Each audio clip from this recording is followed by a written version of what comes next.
Welcome to the University of Tampa. My name is Victoria, and I'm a junior studying communication. Today we're going to be visiting some of my favorite off-campus spots that make the Tampa Bay area special. A short walk across the bridge from campus, you'll find Curtis Hickson Park. Located in downtown Tampa, it serves as a popular spot for concerts and festivals. Next door is the Tampa Museum of Art and Glazer Children's Museum. In addition, check out Tampa's Riverwalk, a downtown biking and walking trail that links 5 museums and 7 parks. Just a couple of blocks away is the historic Tampa Theater, a restored movie theater from the 1920s. Tampa's downtown business district, with 18 skyscrapers, is a great place for internships. From here, catch a trolley over to Ybor City, Tampa's historic cigar-making district. Along with lots of restaurants and music venues, Ybor offers a movie theater, museums, shops, and an active nightlife scene. In the mood for some shopping, take a stroll through Hyde Park Village, an outdoor shopping district with high-end shops and restaurants. For a more traditional experience, International Plaza and West Shore Plaza are both within 4 miles of campus. All shopped out? Nearby you'll find beautiful Bayshore Boulevard, home to the world's longest continuous sidewalk. This 4.5-mile path is ideal for walking, running, or biking, and keep an eye out for dolphins and stingrays in the bay. Any hockey fans out there? The Amalie Arena is home of the Tampa Bay Lightning. In addition, the arena hosts over 150 concerts and events each year. If football's more your speed, come see the Tampa Bay Buccaneers at the Raymond James Stadium. Just across the street is the spring training facility for the New York Yankees. Catch a game when they're in town.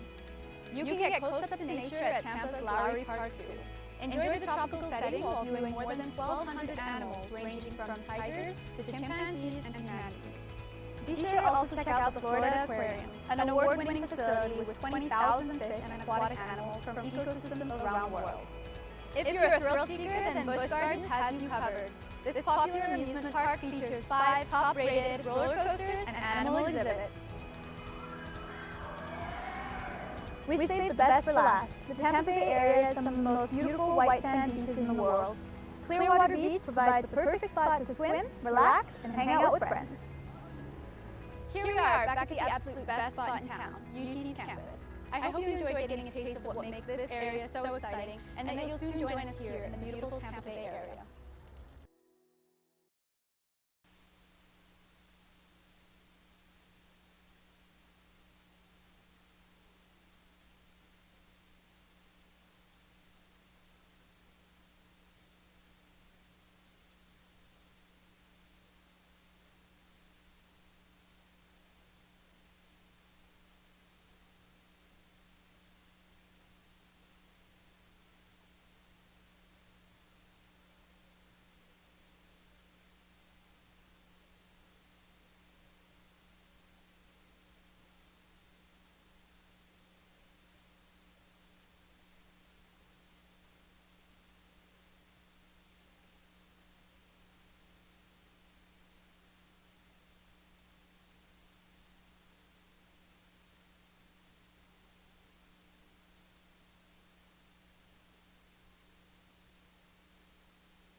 I love being a Spartan. I love being a Spartan. I love being a Spartan. I love being a Spartan. I love being a Spartan because I love Tampa. Because of all the opportunities available for being here. Because of the gorgeous campus. Because the people are great, the campus is great, and there's a million majors to choose from. Because of the large diversity of students. Because even though we come from all parts of the globe, we stand as one. Because everyone's treated who they are. For their support of veterans. Because we're like one big family. That's my second home away from home. Because all the professors are really great. And everybody on campus is super friendly. Because we found each other. I love being a Spartan because the student body is as warm as the weather. Because I hate snow. I love being Spartan because of the small class size. Because of the amazing athletic training program. Because of the College of Business. Because of the banging UT music program. Because we can build close relationships with our professors. Because the marine biology program is great. Because they have a very hands-on film program. Because of the pre-vet program and the campus is fantastic. Because the art program is awesome. Because of the education program. I love being Spartan for intramural sports. Because of cross country. Because the men's lacrosse team is going to win a national championship. Let's go, baby. Because I love being a mascot. Because the swim team is awesome, our coaches are great, and we get to train outside year-round. Because I get to coach one of the best lacrosse teams in the country. Because they have a crew team. Because of the women's soccer program. Because there's so many awesome ways to get involved on campus. Because of all the leadership opportunities, like student government or student production. Because there's Derek Young on campus. Because I get to decide who I am.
field mic on 3.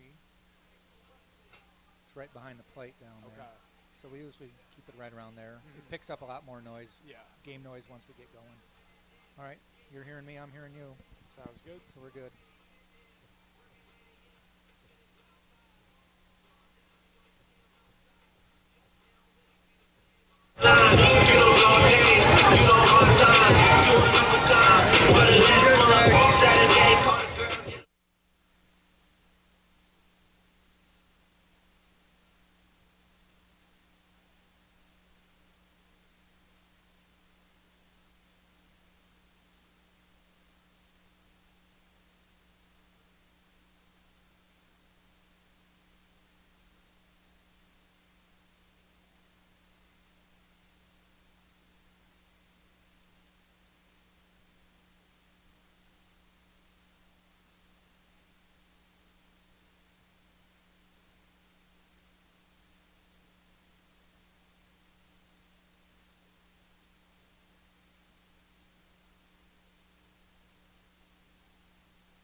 sponsors. Did you read any? Do you read them? Yeah, I've done some for the call. So Same thing. Why don't you read them like 2 every half inning? 2 every half. We'll run out pretty quickly, though. There aren't as many as previous years. Sounds good.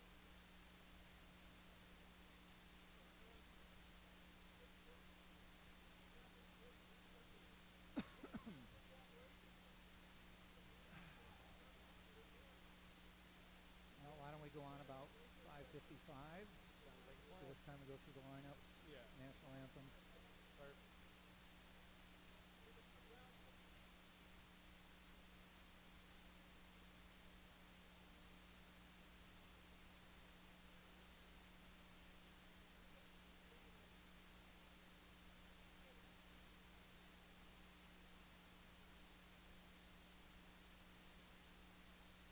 Tomorrow. Yes. Should be good. And they try to get here early. I used to show up early and I'd shag flies with the outfielders. Yeah, no, absolutely. Yeah, I'll be here because I know we got practice at like 1, so I'll just come over right after. So that should be good. Practice is at 1? No, it ends at 1. Oh, okay. Yeah. You say that's a short practice. Yeah. And then we're off Sunday, so that'll be good. Okay. That's a 1 o'clock. Yeah. As it gets darker, that may not be a big problem. I've had problems in the past with the scoreboard, and I figured it out. Depending on how I sit, I'm looking through 2 panes of glass, tinted glass, and I'm like, I can't tell that. Right, I can't see it. If I defer to you because you've got a better angle. Yes. Sounds good.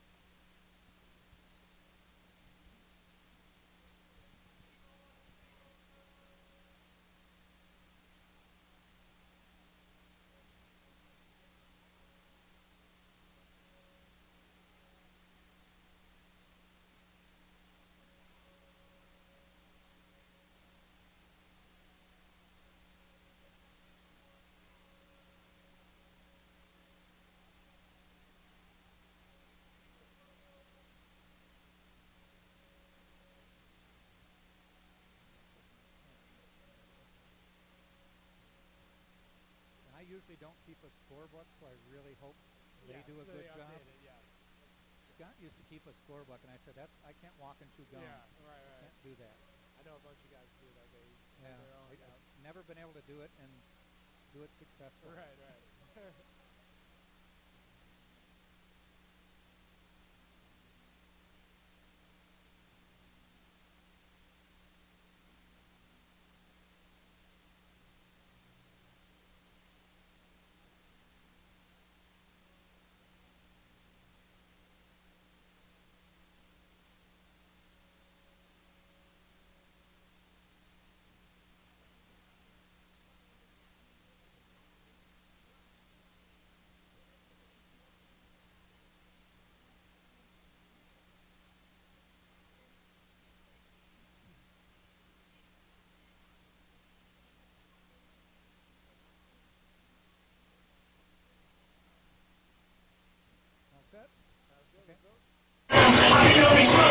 And good evening and welcome everybody to University of Tampa Baseball. The 2019 season is here. The home opener for the University of Tampa Spartans, ranked number 2 in the nation. They are taking on LIU Post, Long Island University Post, as it'll be the Pioneers' first game of the season. Hi everybody, Jack Ike along with Connor Moore. And Connor, this is unusual for the Spartans to be 7 games into the season and finally playing their first home game, but it's time. Yes, mention the first game. This is LIU's first game in general this season, and it's the first ever meeting between the 2 teams. So the Pioneers and Spartans getting ready to clash.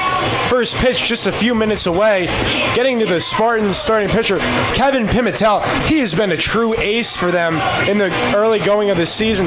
The senior from Miami, he transferred over, but of course was with the team last year. He has a shiny 1.5 ERA, add on 11 strikeouts across 12 innings. He's going to try to shut down the Pioneers tonight. Well, the Pioneers are going to counter with an ace of their own in James Varela, a first-team All-American pitcher, and he will be the starter in the game for the Pioneers.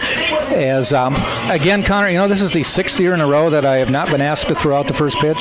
I don't know what they're thinking, not asking you, Jack. You'd think at some point I'd get respect, but I'm not getting it this year either, so I'll just stay up here. They need you up here to call a good game, absolutely. It is a 3-game series, a game tonight, and then a game at 2 o'clock tomorrow, and a 1 o'clock Sunday game. During the conference season, you'll see a Friday night game, double headers on Saturday, and that's good and bad for everybody involved. For us, it means one trip to the ballpark on Saturday, albeit a long day at the ballpark.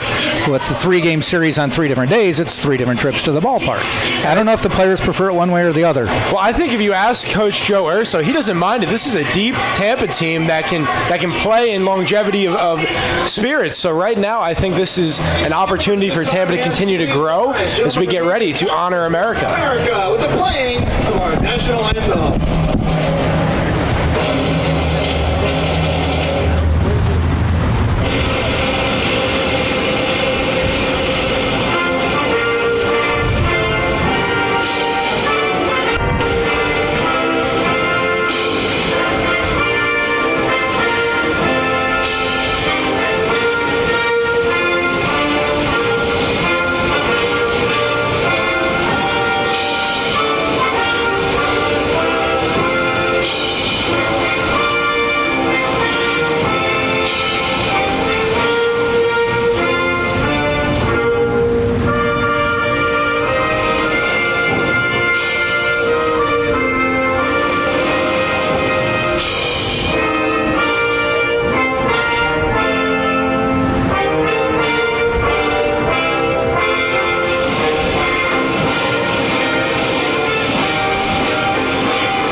Spartans come into this game with a record of 5-2 on a 5-game winning streak. Lost their first 2 games of the year, but have since bounced back nicely with a 4-game winning streak, or a 5-game winning streak, including 4 consecutive wins over Georgia College, ranked 6th in the nation at the time, and that was on the road. So the Spartans did bounce back nicely in that game. Let's get you the starting lineups for today's game. The battery for the University of Tampa will be the aforementioned Kevin Pimentel, and he comes in as the ace of this staff. He is the Friday pitcher, as they call it around here. Behind the plate will be Danny Servin, number 44, a veteran from behind the plate last year. So it's a battery that is well acquainted with itself, and a couple stars for the Tampa Spartans. Those are the battery for the Spartans. The batting order for LIU posts. They will start in right field, and that is number 5, and that is Dave Brem, a 5'11", 185-pound senior from Bohemia, New York. Batting second is the shortstop, number 15, Christopher Wasson, a sophomore from Massapequa, New York. Batting third is the catcher. The catcher is number 44, and that is Anthony Vaglica, a 6'1" senior from Franklin Square, New York. Batting cleanup is the DH, number 52, Michael Manzione, a senior, 6'2", from Glen Cove, New York. Batting fifth is the first baseman, number 54, Zach Fritz, and he is a junior from East Meadow, New York. Batting sixth is the center fielder, number 42, Josiah Green, a sophomore from Amityville, New York. Batting seventh is the left fielder, number 6, and he is Michael Green, a senior from Stewart Manor, New York. Batting eighth, the third baseman, number 4, and that is Jimmy Mendyke, a senior from Massapequa, New York. Batting ninth is the second baseman, and that is number 8, Sal Garaci, a senior from Bayport, New York. On the mound will be the pitcher, number 49, and we talked about him. We'll give you more stats in a minute. James Varela, he is a senior from Levittown, New York. We'll have Mike Peter. He's the crew chief calling balls and strikes tonight. He's joined by first base umpire Russ Cromley. Setting the Spartans for you around the infield, it will be number 44, Danny Servin behind the plate. Kevin Pimentel is going to be the pitcher. At first base is going to be Alex Aliwine. At second base will be Drew Earhart. At third base will be Nick DeTringo. And the shortstop is Michael Navarrete. In the outfield, it'll be Stephen Smith. In left field, center field is Danny Blair. And in right field, and I need to make sure I get his first name correct, and it is number 13, Yorvis Torrealba. Shares a name with a longtime catcher in the majors, Yorvis Torrealba. I wonder, we'll have to see if we can check the bio, see if they're related. Leading off the game will be Brem. I like this first game because he's batting 0. First game, it's always easy to do the stats. First pitch, catches the corner, strike one.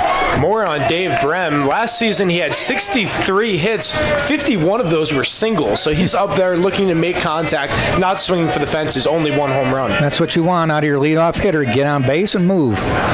Ground ball. Torrealba, a couple hops. The throw to Aliwine in time, 1 up, 1 down.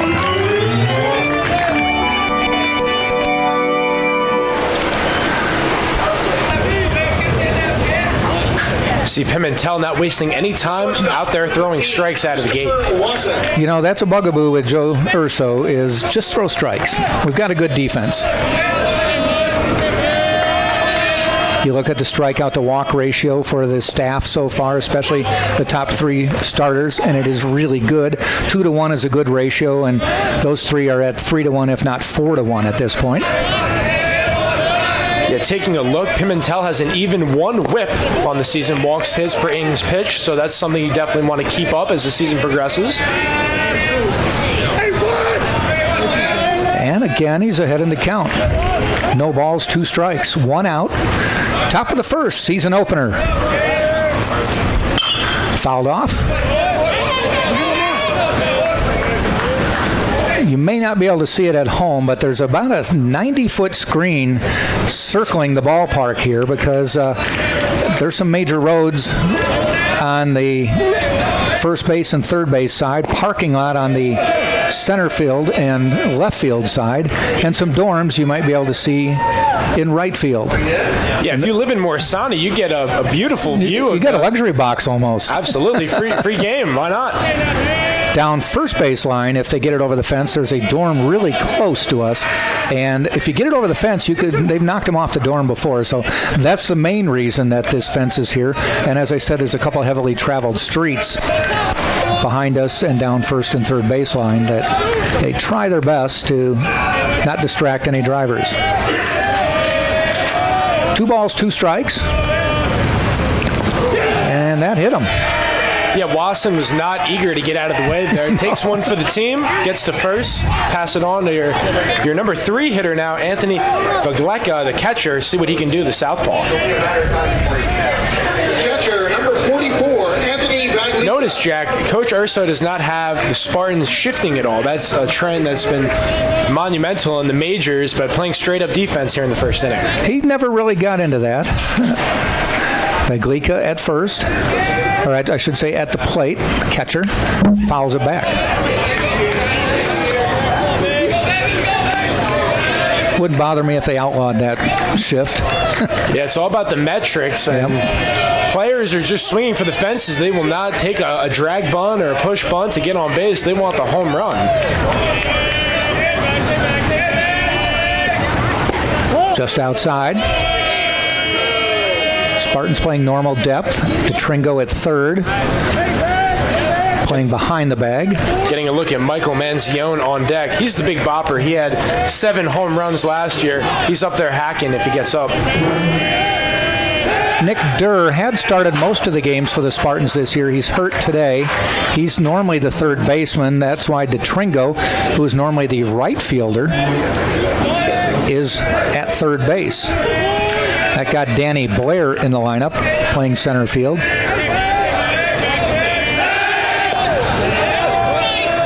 Gotta love the sounds of baseball. Pitchers and catchers reporting around the majors. We're We're a hotbed right here in the Tampa area. Definitely, yeah. The Rays had quite the season last year. Expectations were kind of uneasy, but they played There's well. one hit toward the gap. Smith comes in, makes the catch. 2 up, 2 down, or 2 outs. The Rays' problem, they won 92 games, which probably, maybe 10 teams, probably less, 190. Problem is but they were 15 games behind most of the season. Yes. It wasn't a question of were they going to catch anybody. They weren't. It's such a shame. If they were in the NL East, they'd have won a couple divisions. Similar record to the Braves who won it last year. So yeah. Yeah, Blake Snell, though, he was quite the pitcher. Cy Young winner right there, yeah. Yeah. Kevin Kiermaier, a friend of the Tampa Spartans, works out with them during the offseason. Matter of fact, he took him to the Outback Steakhouse last week. Let's go. What a guy. On him. I would hope so after he inked that nice contract. Yeah. One of the few Rays getting quite a nice payday. Yep. Manzione at the plate. 2 outs, man on first. That's a strike down the middle. Taking a look at Manzione, he is a big hitter, but he's very balanced at the plate. You can tell, looking to drive the ball. May not leg out a triple on you, but he may not have to. He'll take the doubles. Runner goes, throw down to second, and in safely. Wasson with the steal. Throw is just a little bit to the shortstop side of the base. Wasson head first slide, beat the throw, and the tag by Earhart. Yeah, nice job by Earhart, and that's one of those things you teach. You always keep the glove on the base runner because they might slide off, and you could tell he was trying to get Cromley, the umpire, to give him the call, but credit Wasson for staying on the bag. Or you kind of quietly push them off the base with your glove hand. 1 ball, 2 strikes. 2-2 now. Runner in scoring position. Servin wanted Peter to give him that punch out. He did. Just off the plate. Yep. 2-2 with 2 outs. On deck is Zach Fritz, the first baseman. The 2-2. Up, loops it into right center. It's going to get all the way to the wall. Wasson will score, heading to second, and we mentioned he wouldn't try for third. I wouldn't try for third anyway, even if you were fast. Yes, cannot make the third out at third base. No. Nice bit of hitting there by Manzione, and it'll bring Fritz to the plate. And LIU Post is taking a 1-0 lead on the Spartans here in the first. I like Manzione's approach there. You're 2 strikes, go opposite field. He did that right there. Pitch out and over the plate, not trying to hook it. Make contact, yeah. Takes what he gets.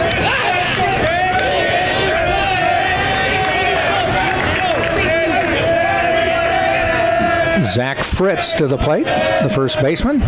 Swing and a miss.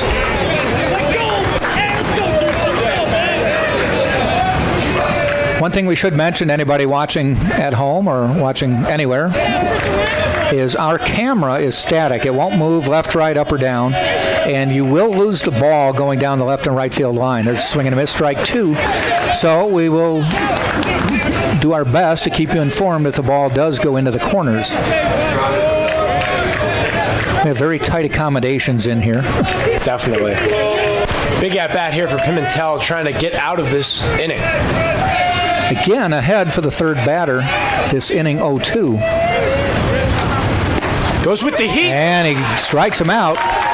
Fritz thought it was a little bit high. Umpire begged to differ, and we have completed the top of the first inning with 1 run, 1 hit, and at the end of a half an inning, it is LIU Post 1 and the Tampa Spartans coming to bat. You're watching right here on TampaSpartans.tv. Courtyard by Marriott, located at 3805 West Cypress here in Tampa, Florida, is the official host hotel of the Spartans. When you visit, be sure to ask for the UT rate, and you'll get huge savings. Courtyard by Marriott, simply refreshing. And Pizza Hut, they're a proud sponsor and supporter of UT Athletics. Call Pizza Hut today, 813-251-3399 to get pizza delivered right to your doorstep.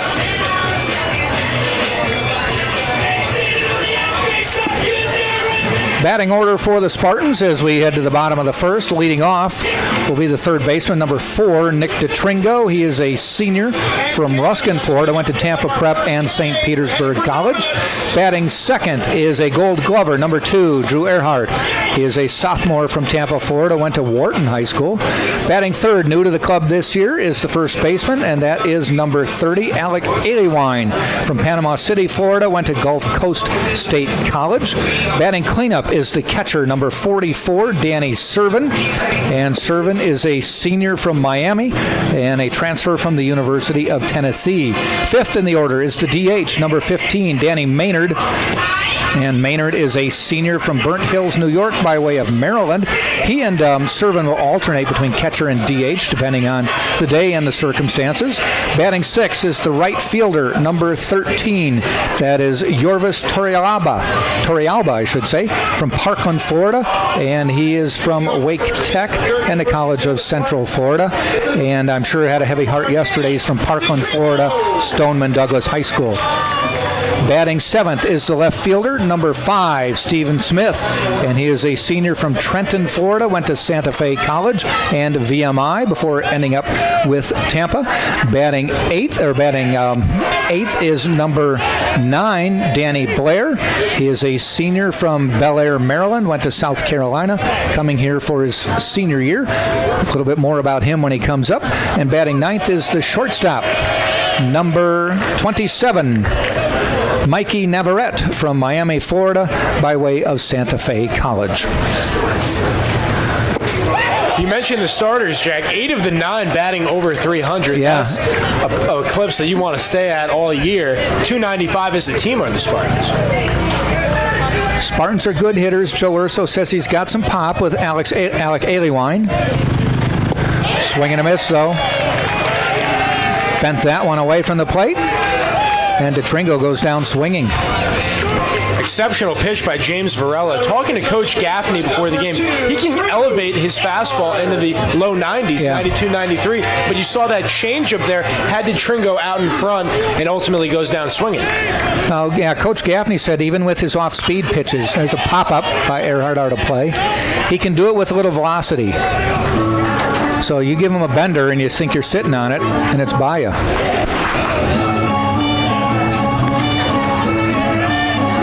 Varela, the 2018 Eastern Coast Conference Pitcher of the Year, All-Conference first team. They had 6 players All-Conference last year. That one's hit foul.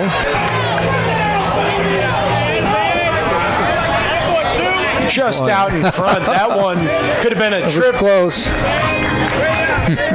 That's one of those pitches. You're a hitter, your eyes light up, and you look back, oh, if I only waited a split second longer.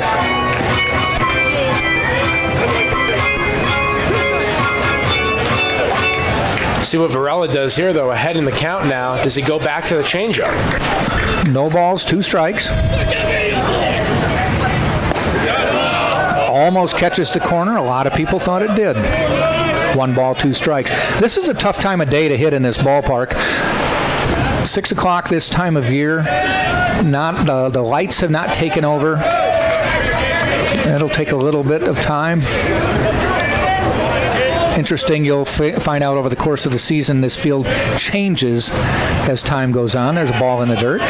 So we've gone from 0-2 to 3-2. Give our grounds crew a big applause. Field looks like it's in exceptional condition right now. One of the things Mike Gaffney said is, he said, I wanted to get him down here because we love playing on these fields. He said, not even close to the kind of fields we get. And after going ahead 0-2, Drew Earhart draws a walk. Yeah, it's his third base on balls in the early going of the year. And you mentioned, Jack, what an at-bat. Down 0-2, that didn't make him chase. Not just a Gold Glover at second base, but a good hitter as well for the Spartans. Alec Aliewine to the plate. One of the 2 southpaws in the starting lineup for the Spartans, him and Stephen Smith. A couple home runs already this year. There's an off-speed pitch for a strike. One thing you have to love about this ballpark is great view of downtown Tampa, which you can see in the outfield. The Hillsborough River separating downtown from the UT campus. Can't see it, but there is a river between us.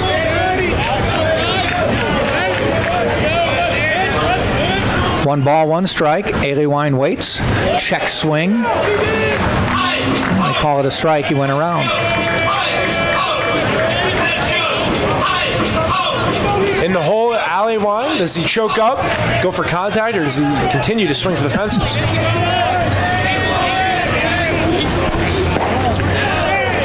Outside, 2-2.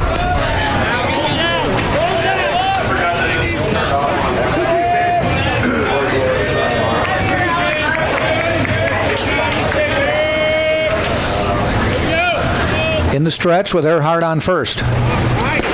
Goes up after that one and strikes out.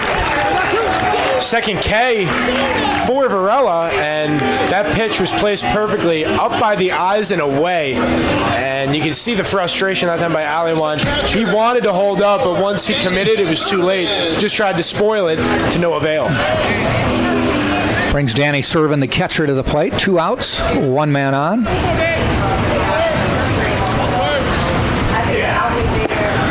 Down the middle, call strike. LIU post 1, Tampa nothing. We are in the bottom of the first. Servin leads the Spartans in on-base percentage, a whopping .455, almost getting on base every other time. In the dirt, and Earhart's going to try to head to second. They may have him. He jumps over the shortstop making the tag, but they tagged him and he's out. Kind of got caught in no man's land. The ball bounced away from the catcher, Vaglica, and he hesitated, went back, moved, went back, and then finally took off, but it didn't get far enough away from Vaglica, and he was able to make the throw. Yeah, you said it. That was one of those where if he was going to commit, he had to do it right away. Quickly, he was caught in the middle there for a second, and by the time he chose to go, the catcher, Vaglica, had the ball and made a strong throw, and a miraculous tag by the shortstop, Wasson, over a diving Earhart. So no runs, no hits, no errors, and nobody left, and Servin will lead off the top of the second, or the bottom of the second. So at the end of 1, it is LIU post 1, and the Tampa Spartans nothing right here on TampaSpartans.tv. Are you thirsty? Grab a Pepsi. Pepsi has been bringing fun and refreshment to consumers for over 100 years. Did you know that our team has its own official orthopedic physicians? Let's give a big shout out to Dr. Seth Gasser and the Florida Orthopedic Institute and their sports medicine team for keeping our players safe and providing athletic training services and medical care to UT student athletes. Spartans did lose the first 2 games of the year. They lost against Lander 6-2 over at Steinbrenner Field, which is the Yankees spring training complex. They then lost the next day to Mount Olive, ranked 19th in the country. 9-6 was the final on that one. Then on Sunday of that weekend, they beat the number 1 ranked team, North Greenville, again at Steinbrenner Field, 11-5, when they brought in 4 of the top teams in the nation, basically to give scouts a chance to scout. After that picked up that win. They went to Georgia College last weekend to play the number 6 Georgia College team and beat them 7-0, 15-3, 6-1, and 14-8. The bats were going. Ground ball. Green, the throw from Detringo to Aliwine in time for the out. 1 pitch, 1 out. Detringo with the cannon that time played the short hop and made a strong relay throw to Aliwan. After this weekend, the Spartans jump into SSE play. They are at Florida Tech. Now batting left fielder, number 6, Michael Pimentel's pitch count now at 20. It'll be interesting to see how far Coach Urso lets Pimentel go. His 3rd start, so I would think as long as he's pitching well, he'll let him go into the 6th maybe. Whereas with Varela, Coach Gaffney said we'll probably have him on a little shorter leash first time out of the gate. Though he said he's a really diligent athlete, works hard, and he said we will allow him to go a little further than we would another one of our pitchers just because he's such superb shape. A little bit inside. Excuse me there, by Pimentel almost brushes him. Josiah Green, though, not like Wasson. He's staying in there. He wants to swing 3-0. Does he get the green light? Call strike. You mentioned LIU Post, Jack. This is their last season as their own ball club. They'll be merging with LIU Brooklyn, a Division I program. So a lot of pride this season. That's one nubbed coming on. Ground ball. Earhart makes the throw in time. Made that look easy. Ground balls. Yeah, once it got by Pimentel, it was a matter of would Earhart be able to get it. It had enough speed, and he made the throw out. Yeah, this is their final year. Mike Gaffney brought it up, and he said it's bittersweet. He's not real happy.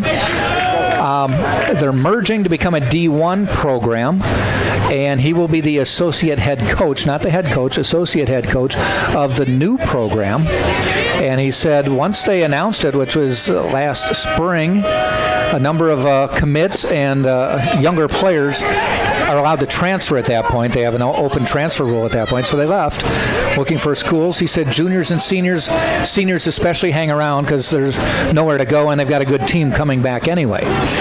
He said, we've got a good starters, but we lost depth with the transfers.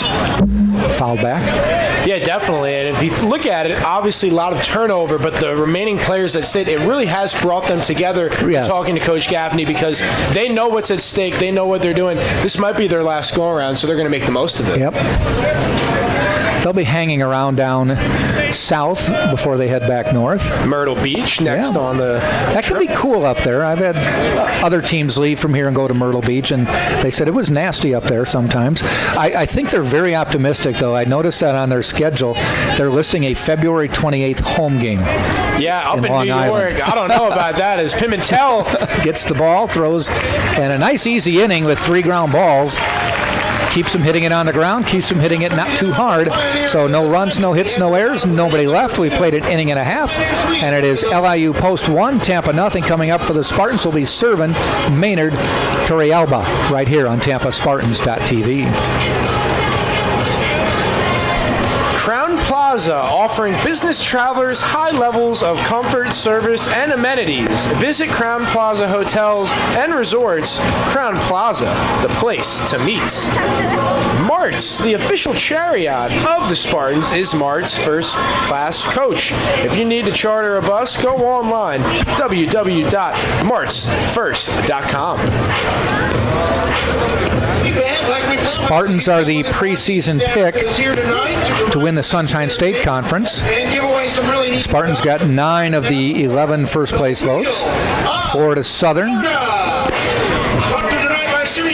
That has become quite the rivalry with the Spartans and Florida Southern. Florida Southern actually represented the Sunshine State Conference in the NCAAs last year, hosted the regional. Even though the Spartans were conference champs, the NCAA committee, regional committee, gave the home field for the regionals to Florida Southern. They knocked the Spartans out of the tournament and went on to the NCAA Final 8. Yeah, and it's amazing. The Moccasins and Spartans, nearly in every sport, that's the big clash, and the fans included. Yeah. When you go to one of these events, it's a rivalry at its prime. Even though there are other schools a little bit closer, that trip isn't that far over to Lakeland. Servin back at the plate, was at bat when Drew Earhart got thrown out trying to steal second. 9 hits on the year for Servin. Ball 2. Now the stadium lights starting to have a little more of an impact.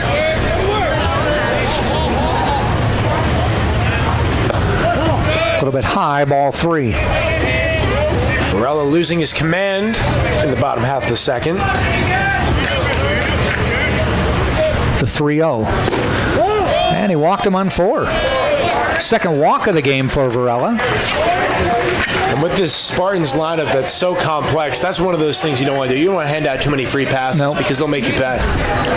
Now, last year, Joe Urso was inclined to get him moving. We'll have to see what his philosophy is this year. I don't know, do you have stolen bases on there? What kind of percentage they have this year? I think I've got some stats here. Tringo with 5 leading the team. Stephen Smith with 3. Danny Blair with 2. So an aggressive style. 15 already. They're moving. That one ball hit deep toward left center field, off the wall. Servin's going to round third. He's going to tie the game. And pulling into second with a double is Danny Maynard, 1-1. Danny Maynard leading hitter for the Spartans, 368. That's going to go up, not wasting any time. Hits it in the left center field. One hop off the wall. So Maynard gets all of that one and makes him pay.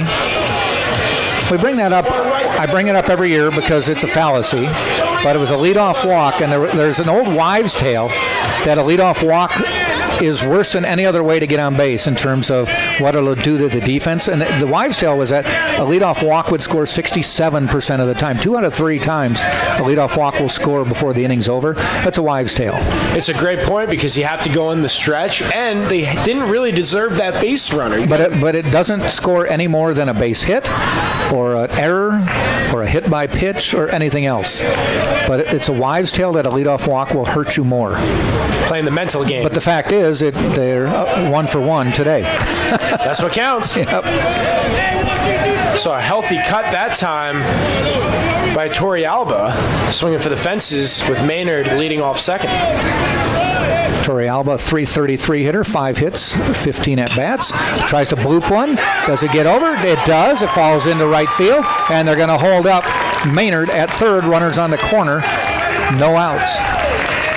Yeah, wise decision there, holding the runner, nobody out, have runners on the corners. He would have been dead by 45 feet. Now batting left fielder, number 5. Stephen Smith to the plate for the Spartans.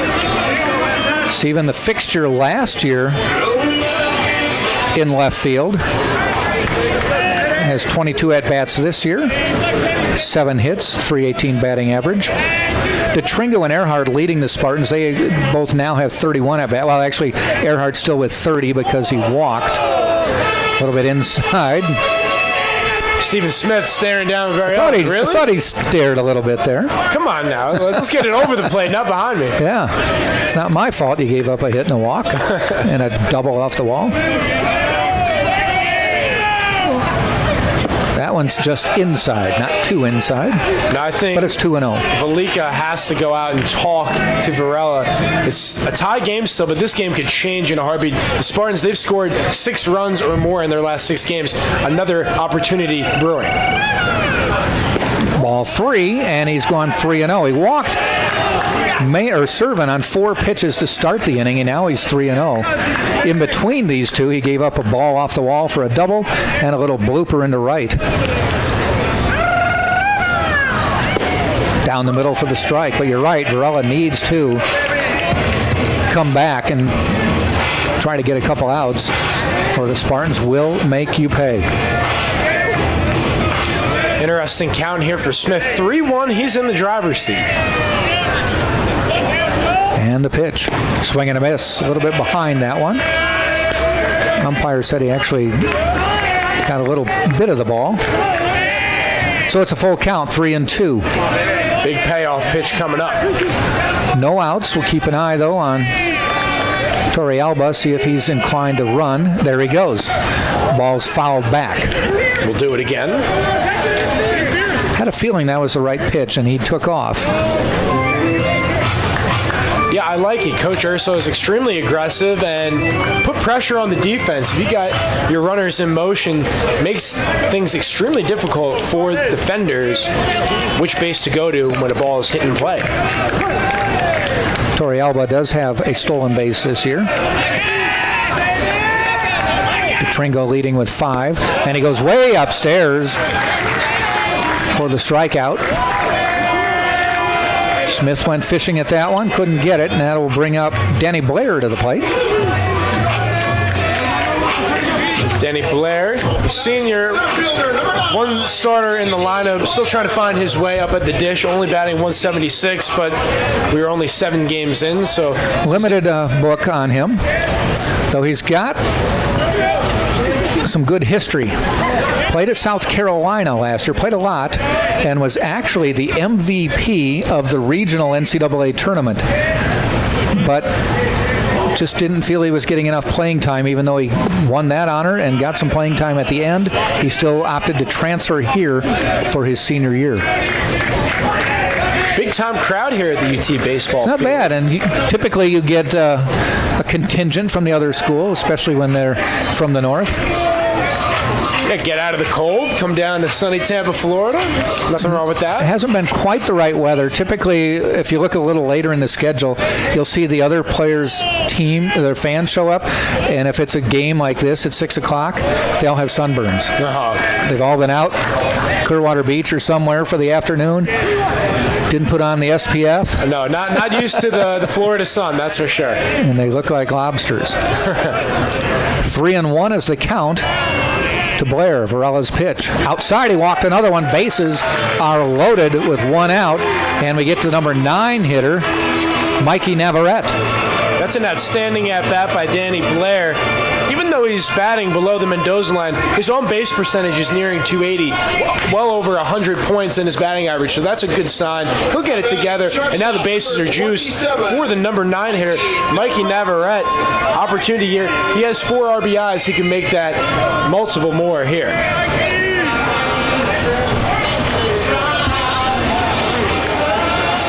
Navarrete, 19 at-bats, has 6 hits. That checks in at 316. And Varela now, his pitch count is at 35. He only threw... Got a lot this inning, yeah. He's only got 1 out, so he's looking for a ground ball for a potential double play. Bases are juiced, in at the corners, swing and a miss. Outfield in, playing straight away in all 3 positions. Playing double play depth in the middle of the infield.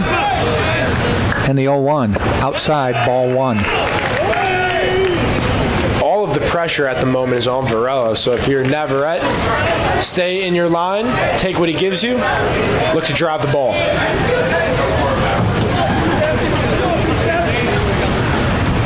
1-1, ball high. The game is changing. Back in the day, they used to call that a strikeout by the letters. Letters used to be, if it was under, like your armpits was the uppermost. And it depends on the umpire, but now it seems like it's the belt. Oh, yeah. Swing and a miss, 2-2. Out in front on that changeup. Yeah, when I was growing up, it was the letters and the knees, top of the knees. Now you're right, it's almost a belt. Got to wear as narrow a belt as you can. Ground ball heading up the middle. This could be 1 2. hop, they get 1. The relay doesn't make the stop. 2 runs will score. Spartans take a 3-1 lead. Wow. Just couldn't handle the throw. It would not have been an easy play, but... It was in the dirt. Yeah, Fritz tried to make the scoop.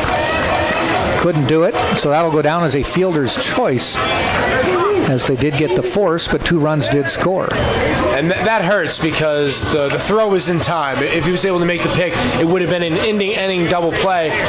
But tremendous alertness by the Spartans that time. We see 2 runners score, and third base coach very aware, and no one on the Pioneers able to track the ball down. 2 come in. The Tringo with a fly ball, short left field, camping under it is Green, and he makes the catch. So the inning ends, but the Spartans post a 3 spot on the board with 3 runs, 2 hits. They do leave a runner, and we've now played 2 complete, and it is Tampa 3, LIU Post 1 right here on TampaSpartans.tv. The Barnes & Noble bookstore has all your needs in one spot. Stop by and grab the latest UT gear, snacks on the run, as well as thousands of accessories for everyday needs. Open Monday through Saturday, located on the first floor of the Vaughn Center, or shop online at www.utampa.bncollege.com. Walter's Press Box on South Dale Mabry is Tampa's original sports emporium and eatery, serving for over 20 years. The Press Box is Tampa's favorite place to watch the big game. The Press Box, located at 222 South Dale Mabry. And it will be 9-1-2 for LIU Post. Garasi, Brem, and Wasson to the plate. Taking a look on that throw, it was an error officially on Sal Gerasi. It was not on Fritz. I would have made the throwing error. Yep, that was a throwing error. Fritz did his best to bail him out. Would have been a Gold Glove play, put it that way. Yeah, yes. Pimentel, he's a senior. You hand him the lead. Right now he's coasting. Just got to throw strikes. Stay with it. Next pitch will be his 30th.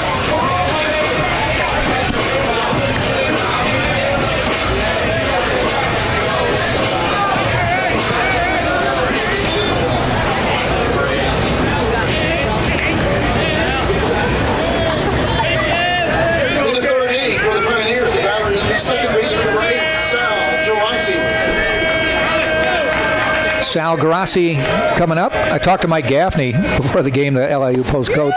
He said, you have a lot of Italian names. He goes, we're from Long Island. We're from New York. A lot of people of Italian descent from Long Island in particular. Yep. There's Garassi, Ciaccio, Paccione, Franchi, Lorenzo, Michelli. I'm only a third of the way through the roster. Ball fouled away. Pimentello looking for his second strikeout here on the 9-hitter, coming up 1-2 the count. Look for Servin and him to get on the same page. Look for the put-away pitch. 1 ball, 2 strikes. Little off-speed pitch just missed the corner.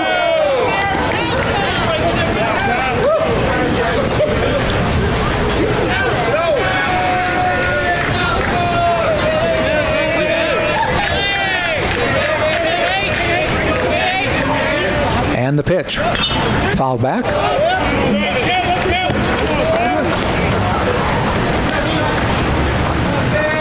Night has fallen here in Tampa, though the days are getting longer. Much appreciated for that. Yes, indeed. Strike 3 call.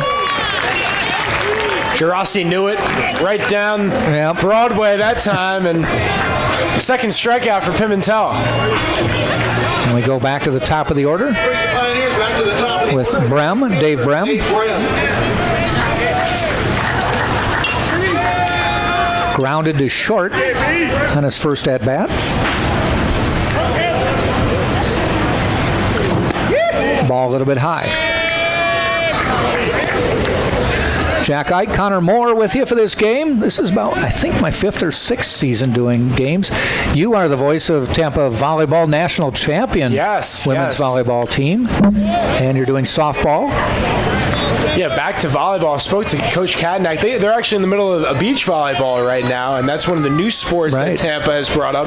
The lone D1 sport Tampa has, and they have been playing multiple teams, Florida State, Miami, and their season never ends. They're playing nonstop. Ground ball to Earhart. Easy throw to Ailey Wine for the out. And Brem is 0 for 2 on the day and the season. Welcome, everybody, watching from New York.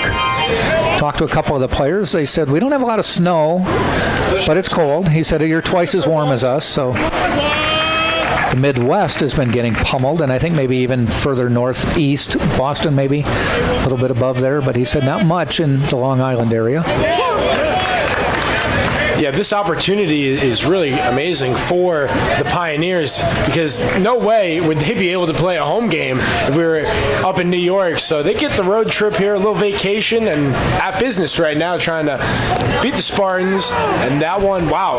You can see Brem was trying to get that to hit his forearm. It ends up hitting the knob of the bat. It ends up a foul ball. That's why I wonder if it'd be interesting to see if they do get that February 28th game in, a home game. Gotta hope Mother Nature's on the same page as them there. You know, they'll play if it's 35 and they can clear the field. Just have a limited window, and you can't miss any opportunity. 1 ball, 2 strikes with 2 out. Wasson hits one heading out towards Stephen Smith in left, and he camps, and he makes the catch to end the inning. 1-2-3 inning for Pimentel, and that was a big one. After that 1-run first, 2 consecutive clean innings. So we head to the bottom of the third. It is still Tampa 3, LIU Post 1 right here on Tampa Spartans.tv. Mastro Subaru, your trusted Tampa Subaru dealer, is Mastro Subaru, located at 6402 West Hillsborough Avenue. Customers can view our huge Subaru inventory, as well as receive full service maintenance on vehicles. As a Spartan sponsor, watch for Mastro's UT staff and student service specials.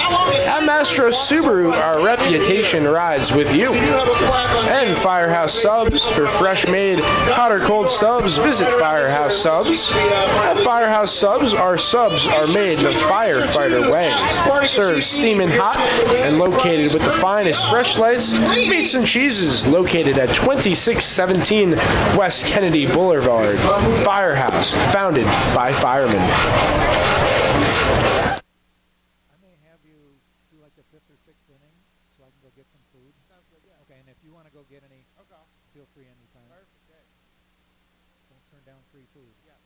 Can't do that.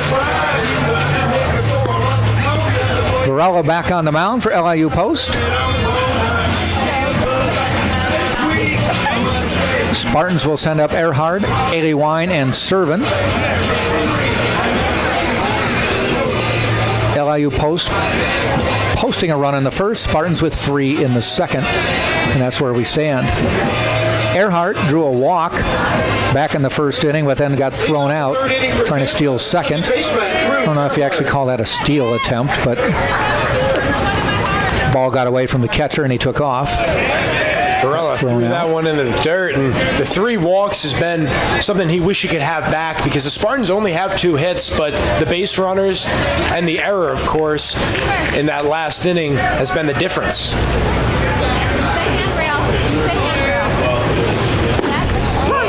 Strike call. His leadoff walk last inning came around and scored. Wastes little or no time. Fires again. Strike 2. First game of the year, though, for Varela and his Pioneers, so he's got to shake off some rust. You can pitch all you want in a gym, but when you get on the bump, it's a little bit different. Tailing foul and out of play. Up on the screen. Yeah, I mentioned Varela. He had a 2.4 ERA last season, along with 11 wins and 116 strikeouts. So, by all means, he's the real deal pitcher. Just trying to find his form, as you mentioned, in his first start. In the dirt to even the count at 2-2.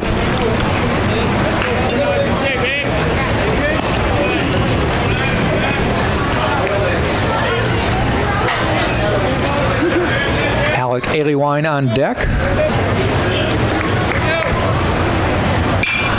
Popped up. May have a play. Fritz, the first baseman, coming over toward the dugout, and he got it. Somebody got it. Anyway, they ran away from our view, and we just watched the umpire who signaled it was a catch. Yeah, I don't think anyone in the stands had a view on that one. Well, 54 came out with it, so that's Fritz.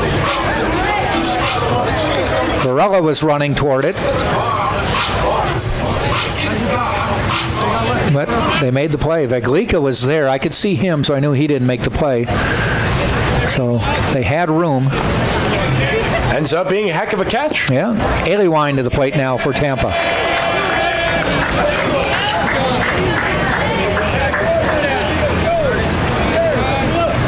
Ailey Wine struck out his first at-bat. 1-1 on this plate appearance.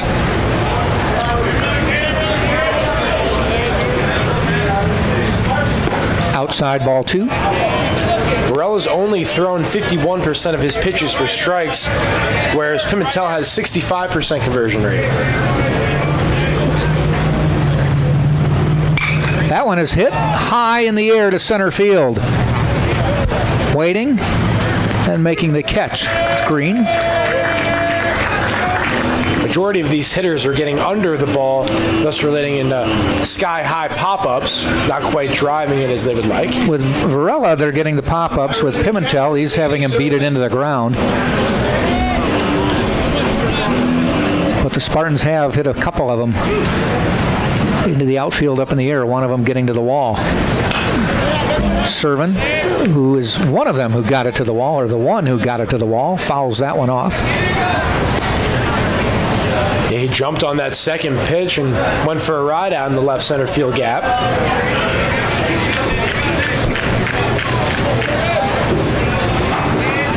One thing you'll find, unless your eyes may be better than mine, is this time of night when they hit it this ball like that, I just had to wait for it to do something. I didn't know if it was off the wall, over the wall, or what. I just kind of watched the fielders and see how they react. Definitely, and that netting, as that one is popped foul and out of play. In the outfield, it certainly messes with your vision along with the bright lights. So ball can get lost not only for us, but the fielders potentially. Well, you know, the Spartans, some of their outfielders over the years have had a little trick where if it's just over the yellow bar, they will, and it does come back because of the fence there, the netting, there's foul, is they will play it and throw it in like to second base, like a continuation of the play, in hopes that the umpire didn't see it. There you go, one of those because players the net is right up against the wall. There's not like a 5-foot gap or anything between the wall and the netting. Servin goes down, called third strike, and the Spartans are quick victims here in the third inning. No runs, no hits, no errors, nobody left on base. We head now to the top of the fourth as this game is moving right along, and it will be Vaglica, Manzione, and Fritz, the 3-4-5 hitters in the fourth. Varela's first slider of the game, and Servin was not expecting that, had him caught off guard. All he could do was take it, but one of those pitches in the arsenal for the Pioneers as we go to the bottom of the fourth. Excuse me.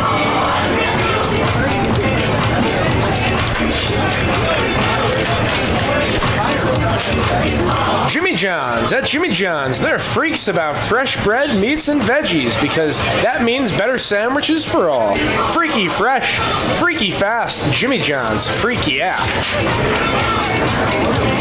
Florida Orthopedic Urgent Care. Give it up to the Spartan team of physicians of Florida Orthopedic Institute, Florida's largest orthopedic group, and to Dr. Seth Gasser and his sports medicine team for keeping our players active and safe on and off the field with their Ortho Urgent Care, located just minutes away in South Tampa. To the top of the fourth we go. As I mentioned, next up for the Spartans, off to Florida Tech next weekend. Next game, though, is tomorrow at 2. And then the finale of the series is Sunday at 1. It's supposed to be 77 degrees here tomorrow and 80 by Sunday.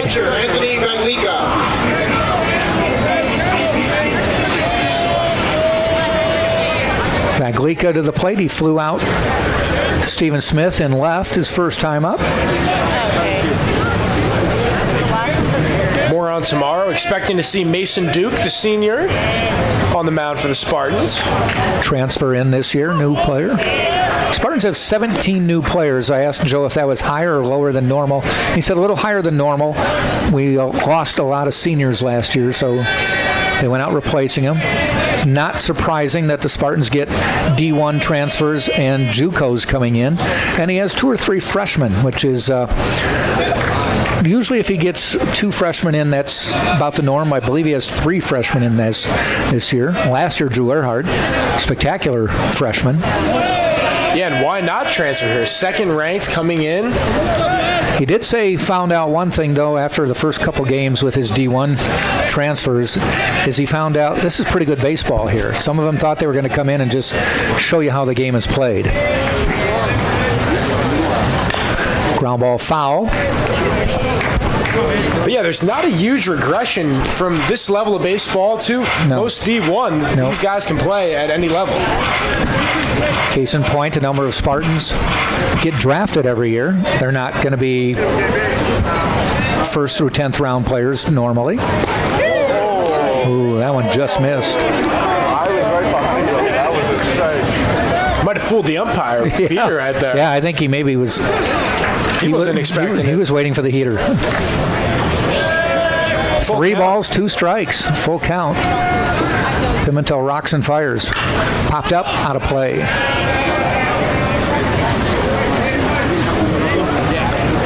Coming up next will be Pimentel's 44th pitch, facing his 12th batter.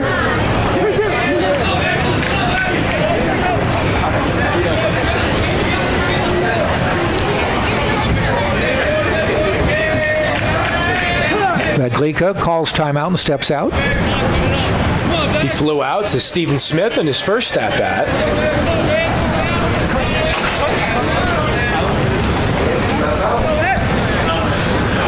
That one is hit out into right field. Blair backing up, camps, and catches.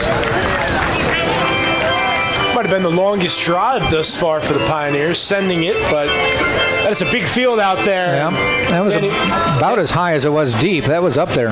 Ranging to his right, made it look easy. Track back a couple steps. Manzione now to the plate. Doubled his first time up, drove in that one run. Gave him the lead in the top of the first. This is a ground ball. Ailey Wine. A couple hops at first and crosses the bag for the out.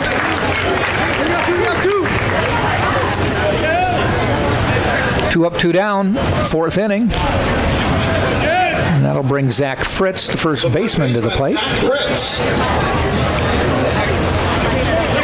Mentioned the Manzione double in the first inning. After that, 9 consecutive retired batters for Pimentel. He's settling in right now. Little off-speed pitch just inside.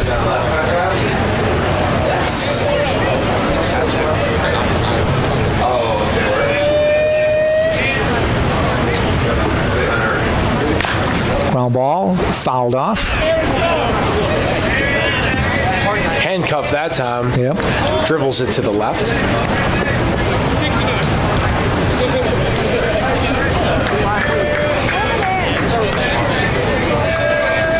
Fritz struck out looking his first time up.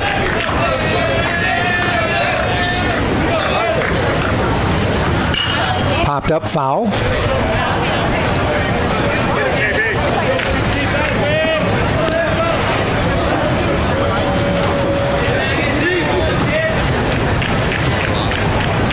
Pioneers have just one hit and 4 tries with 2 outs. 1-2 pitch on the way. Check swing outside, 2-2. That just shows the respect these Pioneers hitter have for Pimentel. That one wasn't even close to the zone, but he checked his swing. Yeah.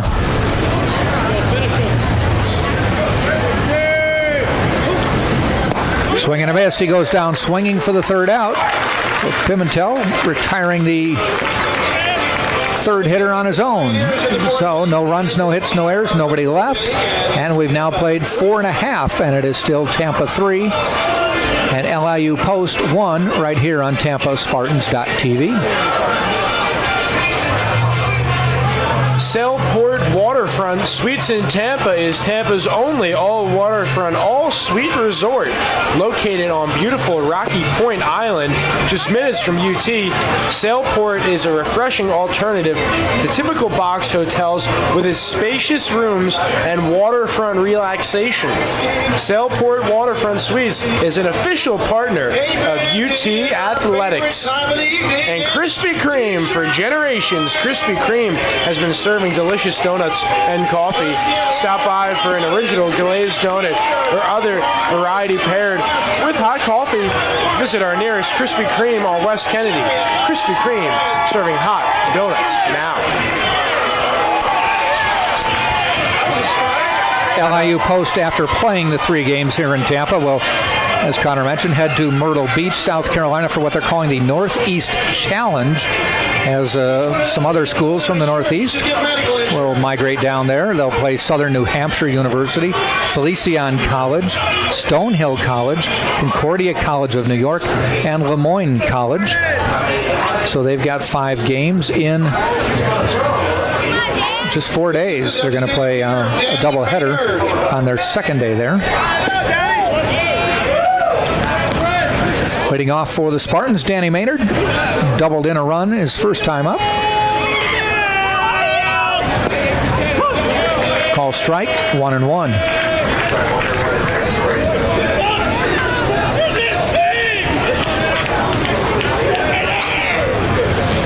Barella's his pitch. Takes a little off it, and Maynard couldn't slow down to catch up. 1 ball, 2 strikes. Any successful pitcher will tell you how important it is to mix up your speeds, keep your hitters honest. The 1-2 pitch. Swing and a miss, outside corner, and he couldn't get the bat out there far enough, so Maynard goes down swinging. 5th strikeout for Varela.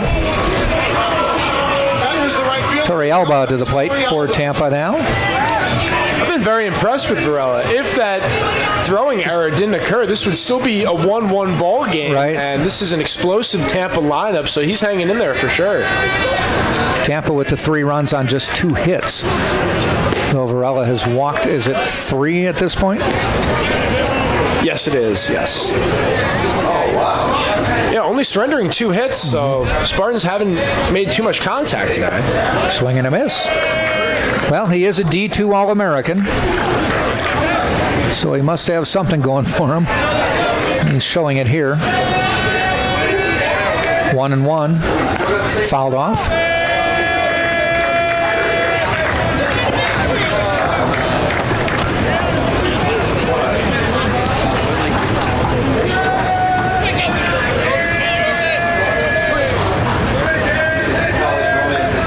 Gets to sign, starts the windup. Off speed and a little bit high outside. 3 balls, 1 strike. We mentioned the 3-game series here, of course, baseball, but women's lacrosse starts tomorrow. They host Queens, as Miller is the 6th strikeout for Varela going down. That was a 2-2 count. They had 3-1 on the board.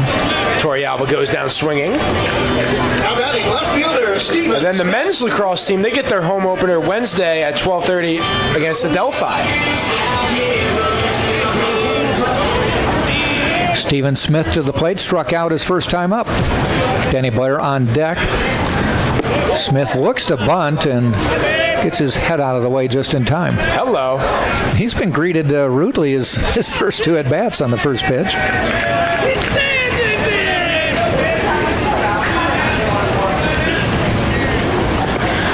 And rudely there, that one, would that bounce in the dirt? It bounced and it hit him in the thigh. Yeah, but because it hit the ground first, he does not get the pass. Tough luck that time for Smith. He needs some body armor.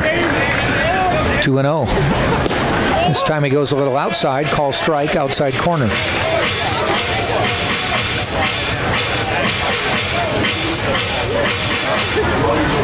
Outfield playing very deep, especially the center fielder. Down the line, and it is foul. Got around on that one. Foul by about 10 feet. 2-2 with 2 outs.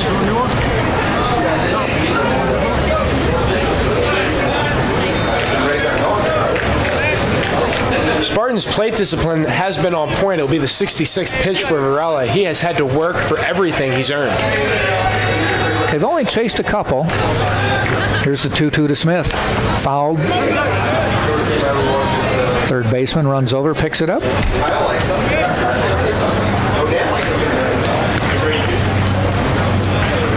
One thing I'm going to miss this year is for the last 4 or 5 seasons, I think 4, the Spartans have played the Philadelphia Phillies in a ball game out at Spectrum Field in Clearwater. That one's strikeout by Smith.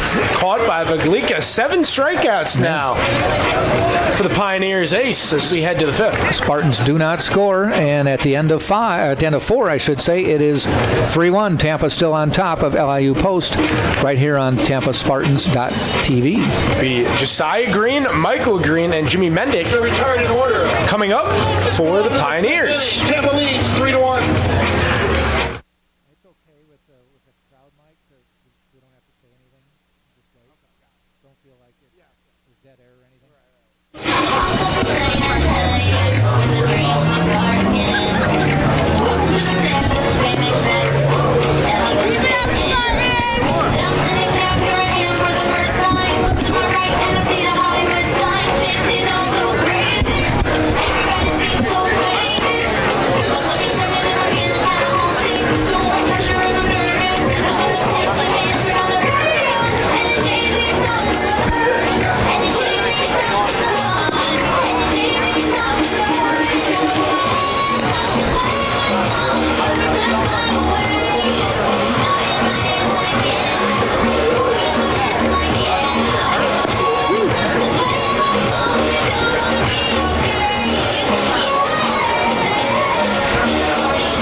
Pimentel has truly dominated the Pioneers this far. The one hit from Manzione has been the only blemish.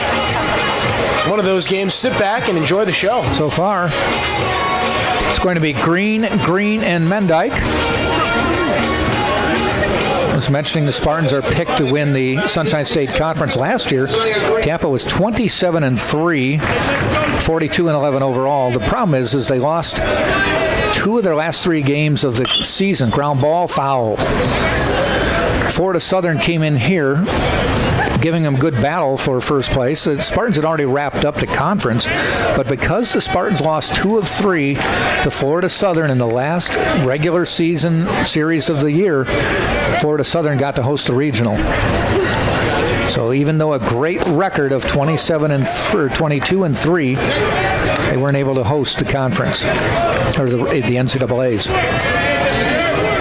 Every game matters, but some games seem to matter a little bit more, and to your point, that was the case. It was pretty well known. I mean, it was unwritten, but it was pretty well known whoever took 2 of 3 or swept would most likely host the regionals. Even though the Spartans had already wrapped up the conference crown, had about a 2 or 3 game lead, it still came down to that. Goes outside and can't make contact, and Green goes down for out number 1. Good morning, good afternoon, and good night. The 4th K for Pimentel. Left fielder Michael Green. And now Michael Green up at the plate. Green 0 for 1 today. He grounded out to third in his first appearance.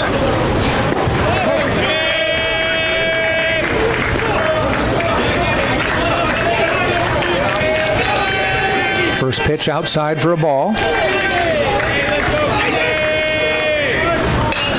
Pops it foul, out of play, right behind us.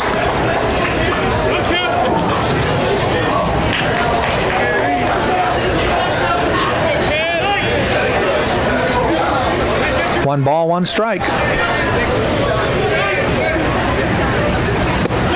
Goes up high, can't make connection. 1-2.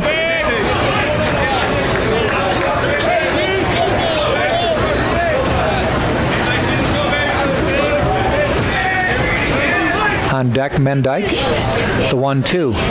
Ground ball to Tringo at third, in, and I think they called it foul. They stopped play. Yeah, I think it might have hit his hand. Him, yeah.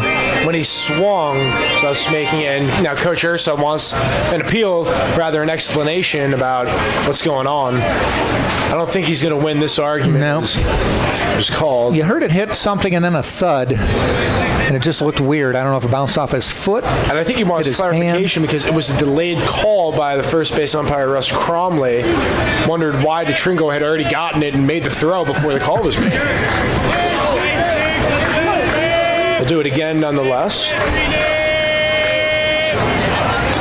And that one gets fouled off. They need to put the count back up there. That wasn't the first pitch, was it? No, yes. Count should be altered. Worth mentioning, 6 ground outs Pimentel's gotten. Varela hasn't gotten a ground out yet, so. Yeah, he's made him hit it into the ground. Varela's relied on his outfielders to make the catch. The pitch. Well, speaking of fly balls, deep center, back, and making the catch on the run on the warning track. What a nice play by Torralba. Some inner Willie Mays right there. Yeah, what a running basket catch. He scorched that one. Now batting third baseman Jimmy Mendick. Michael Green took that one, hit it to about the deepest part of the park before getting out. It was actually Danny Blair, I should say, made the catch. Very smooth out there. He looked like it was no big deal. Just had to back it up. 2 outs now, and at the plate is Garassi. Certain guys just have that in them. They can make even the toughest plays look routine. Danny Blair by... This is Mendyke, I should say. They're showing Garassi as the batter, but that's because they thought Michael Green had grounded out and they had moved on in the batting order. But it is Mendyke.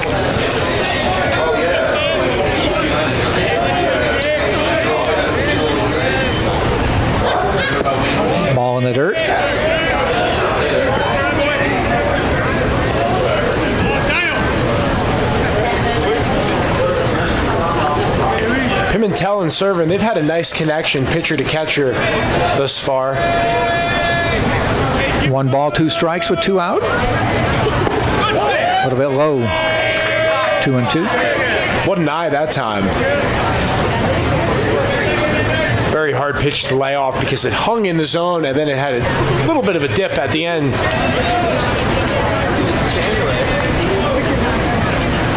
And the 2-2. Outside, full count. Pimentel's arm is not wearing down at all. He threw that bullet right there. Continuing to bring the heat. Full count. Bounces that one into the dirt, to the backstop, and ball 4.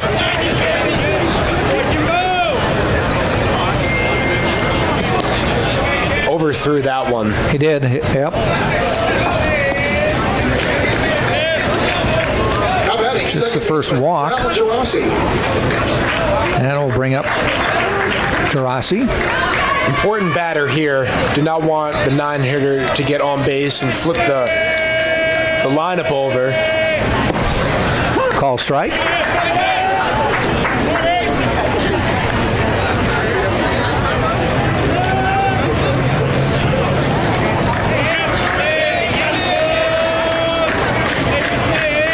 Out of the stretch, Pimentel sets and fires. Catches the outside corner, 0-2.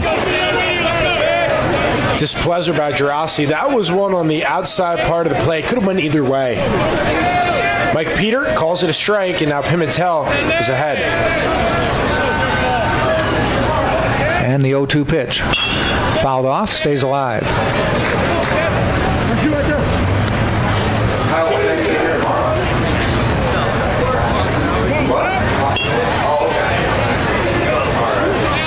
It will be the 70th pitch of the evening.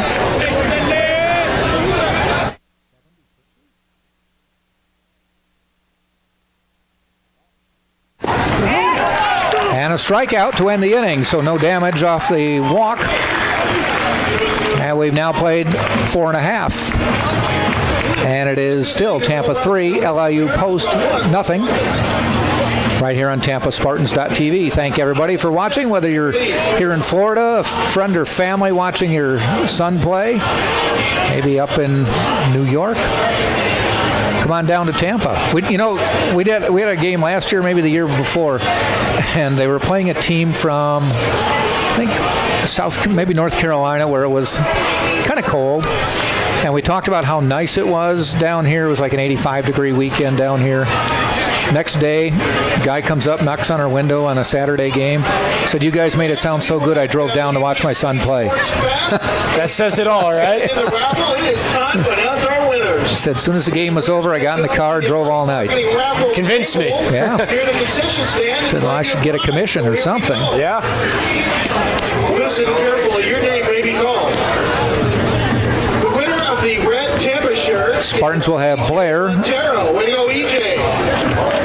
leading off the inning. The winner of the softball drawstring bag is. Despite the lead, the Spartans certainly want to tack on some extra runs here, expand their lead. T-shirt is Sarah Mann. Blair Navarrete, 8 and 9, and then to the top of the order with Nick DeTringo. Baseball hats are Amanda Hart, Tom Arpino, and Danny Blair with a nice catch let everybody go at once. We're into in the top of the 5th. prizes. Ball hit straight away center field. He got on his horse and made the catch over his shoulder on the warning track. Varela with the pitch popped up.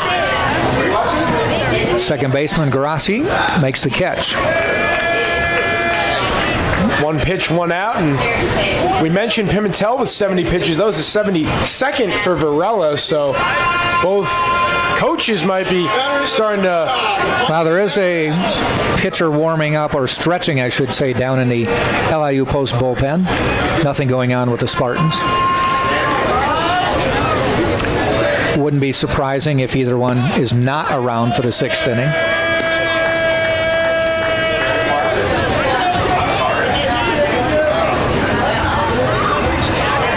Yeah, coaching has a vital role in baseball, making the decisions. Foul ball. When to plug in your relievers and pinch hitters, pinch runners. Coach Urso did tell me, he said that we are a little just not sure about our bullpen yet. We said we have a lot of good candidates, but we haven't decided who is going to come in at what point yet. Though he thinks that Reynolds will be the closer and has been. But he said some spots still up for grabs. 1 and 2 now to Navarrete.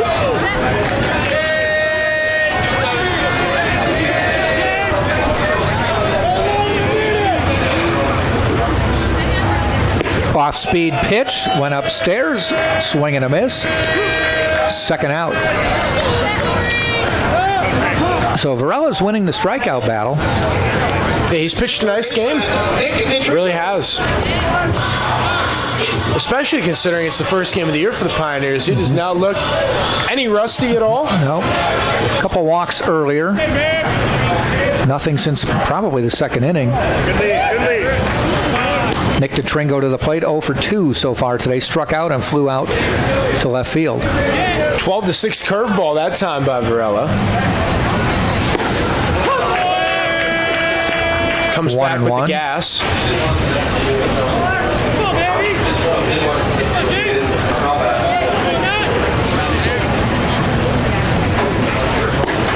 And a call, strike 2. Back-to-back fastballs, and he's ahead in the count.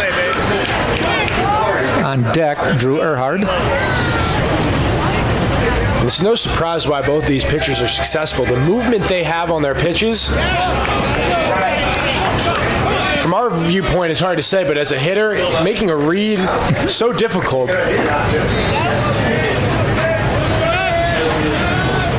The 2-2 pitch. Popped up. Garassi should have a play. Now Fritz coming in. Makes the catch to end the inning. First baseman takes charge with the play. Spartans go up, 3 down. No runs, no hits, no errors. Nobody left. We have played 5 complete. And it is still Tampa 3 and LIU Post 1.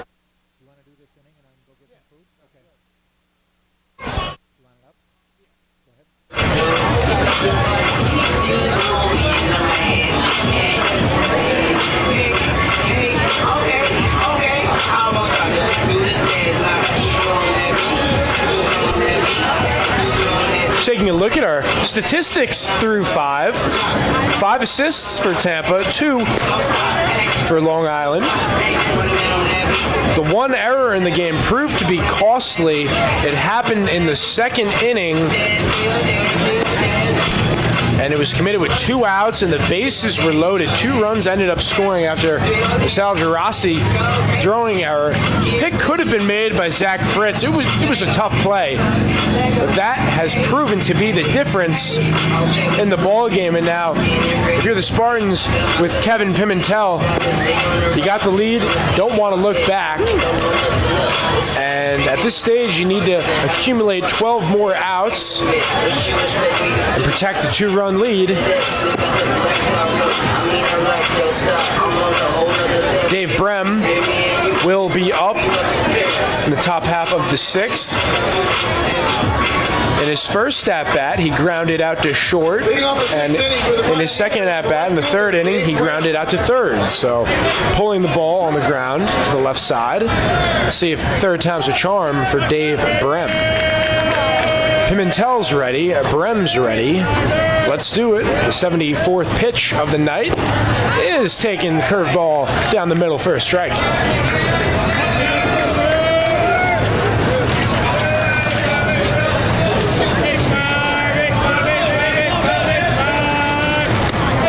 Watch out. Up and in. Count evens 1-1.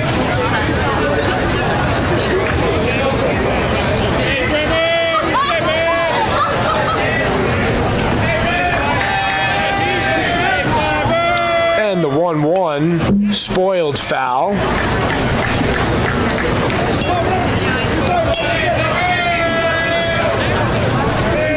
One hit for the Pioneers came off the bat of Michael Manzione. In the first inning was a double off the wall. Since then, Pimentel has shut down the Pioneers. We have a 2-2 count coming up.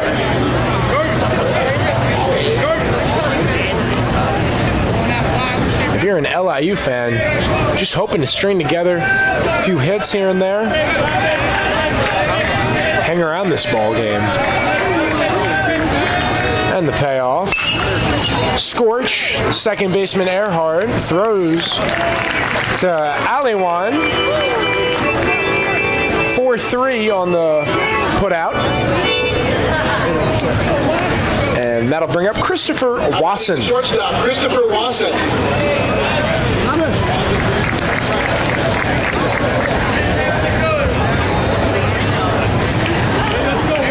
Wasson was hit by a pitch in the first inning, came around to score first run of the game off the Manzione RBI double. There's a strike.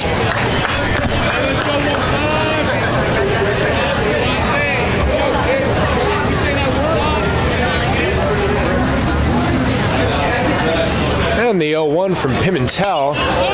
That's a high fly ball, center field. Danny Blair ranging to his right, and he makes the play.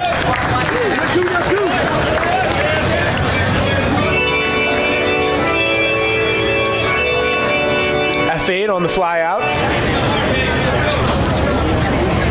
Now batting the catcher, Anthony Baglica. Thanks again for joining us. Opening night here, Spartans home opener, should say. 2 outs. Anthony Baglica, the catcher, up.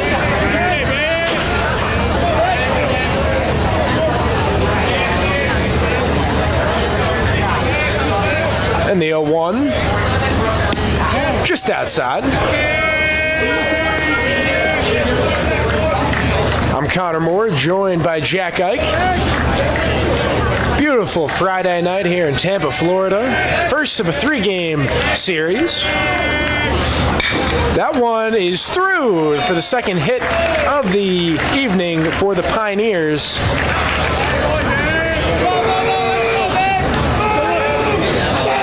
And Pimentel had retired 16 consecutive batters before the Baglica single. And now Manzione comes in as the potential tying runner here in the top of the 6th. As we see some movement in the Spartan bullpen, 2 players stretching out. 1 for the Pioneers. So both starters getting up in the pitch count, as that's a high strike to Manzione.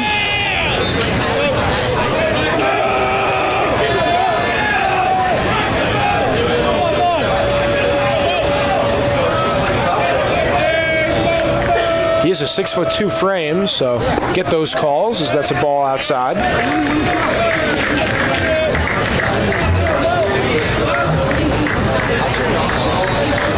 Minor lead off of first base for Baglica. He's not going anywhere, the catcher. Zach Fritz, the first baseman, on deck. And the 1-1 bounces to the plate. We'll take a look at the bottom of the 6th. It'll be Drew Earhart, Alec Aliwan, and Danny Servin for the Spartans. But first, we got Pimentel and Manzione in a battle. That one is sent fading out of play. Gave it a good ride, but was late on it, and it's 2-2 now. 2 outs.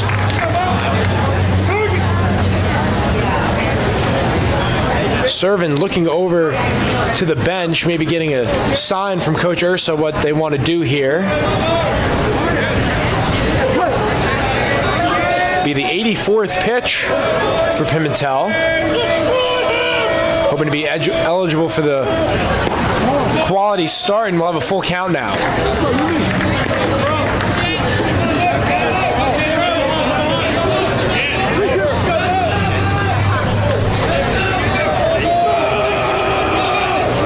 with the high cheese, or may look to go with the changeup here. A lot of options for Pimentel. He goes with the fastball, and it's spoiled down the first baseline by Manzione. Putting together a quality at bat, fouling off now consecutive pitches, making Pimentel work.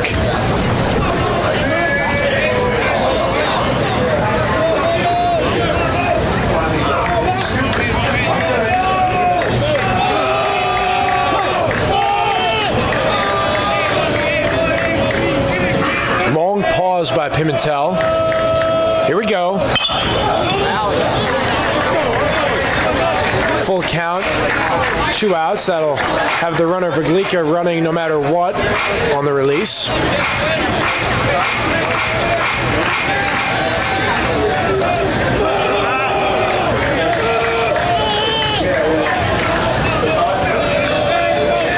Pimentel's ready, Manzione's ready, and we will do it again.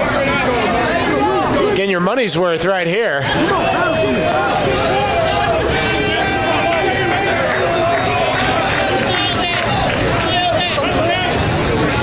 Crowd on the edge of their seat. Got the cleanup hitter against the ace. Who will win the matchup? Could very well be the last batter for Pimentel. And it will be a walk. So Manzione wins the battle, and now Zach Fritz getting ready. And the tying run is now on first base. Batter is the first baseman, Zach Fritz.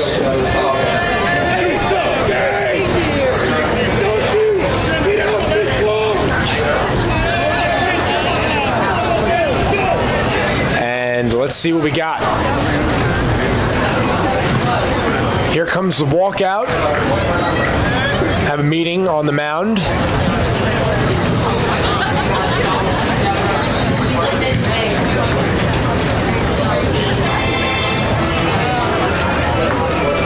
Sam Militello coming out for the Spartans. Reynolds is down in the bullpen for Tampa, and he just started doing some short tossing right now. Sam always gets the first visit. Yeah, I like this visit. Just settle down. The troops still got a 2-run lead. There are 2 runners on base, but we just got to get 1 out. That's what we got to focus on. Just want to make sure, it doesn't get out of hand.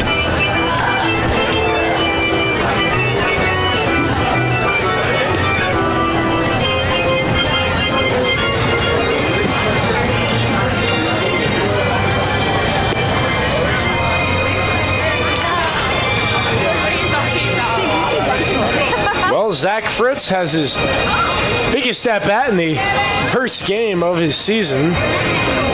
He did have 4 home runs last year.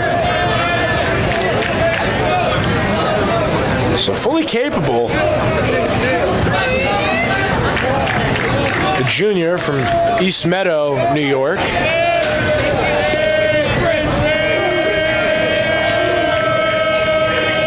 Pimentel's pitch upstairs.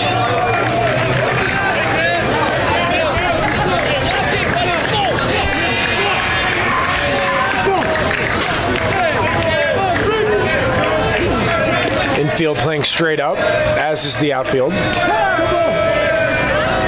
Time is called by Fritz.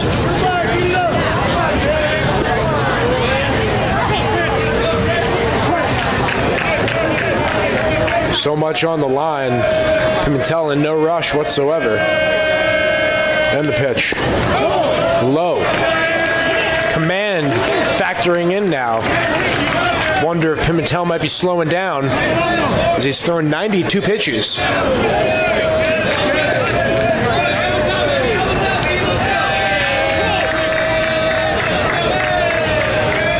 The 2-0, the dangerous Zach Fritz. Moves to 3-0. Now you take a look at Josiah Green, the center fielder, on deck. He may get a chance with the bases loaded if Fritz were to get on.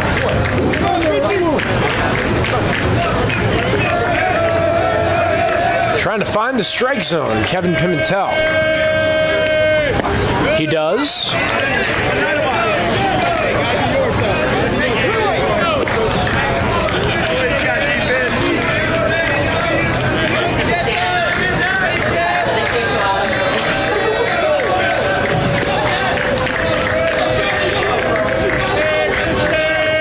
And the 3-1 chopped foul, and we'll have a full count.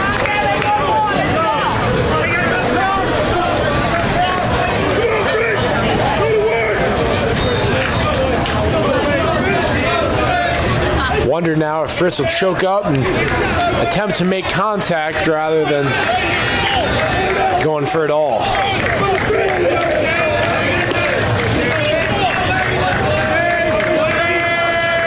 And the 3-2 upstairs, and the bases are full.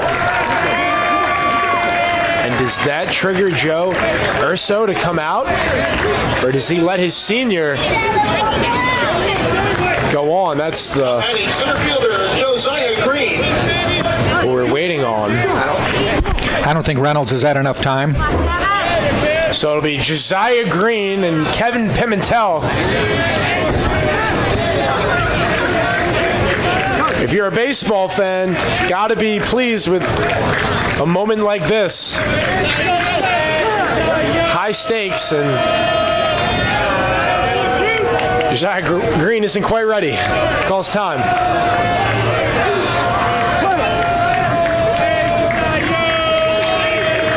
And the pitch from Pimentel.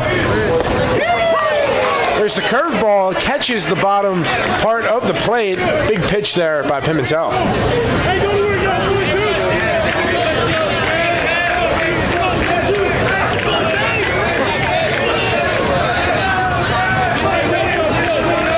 The 0-1 on its way. Whoa, watch out. Eye level ball.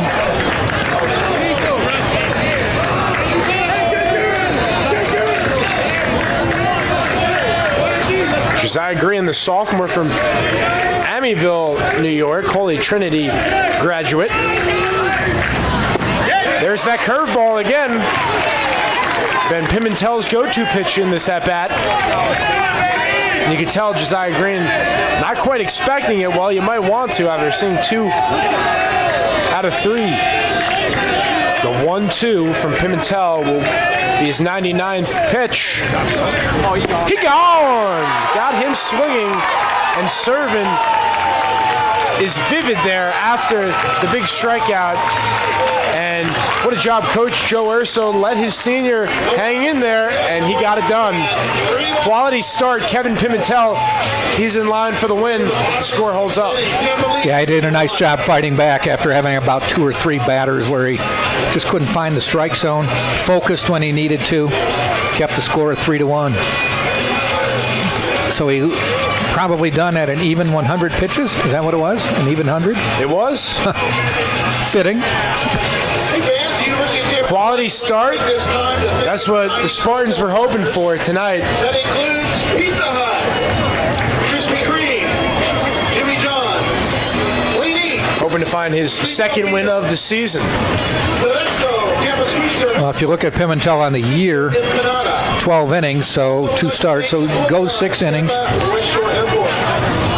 Leave it up to the bullpen now. Yep. Finish your job. DoubleTree by Hilton, Tampa Airport West Shore, Sailport Waterfront Suites, Courtyard Tampa Downtown, and Residence Inn Tampa Downtown. Thanks to all those fine companies for supporting Spartan Athletics, and we'll hope you'll help us out by supporting them when you get a chance. Thank you very much. So thank you to Connor Moore for sitting in for half an inning there. Gave me a chance to go get a hamburger.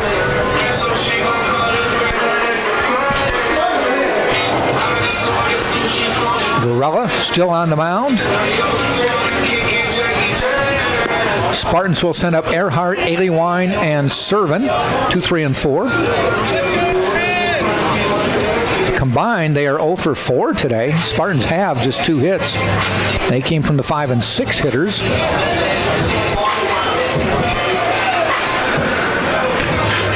As Pimentel and Varela have been as advertised. Tough to get hits.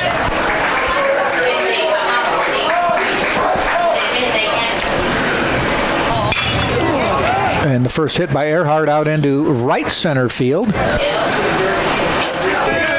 Coming in is Brem to make the catch. 1 up, 1 down, 1 pitch.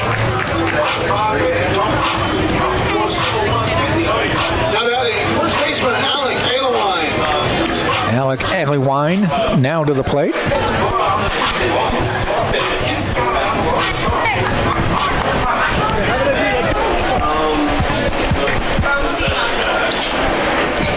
And the lefty waits. First pitch outside, ball 1.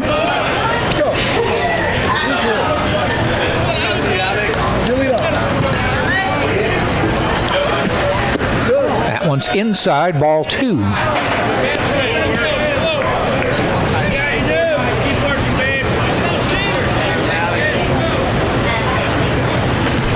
Swing and a miss.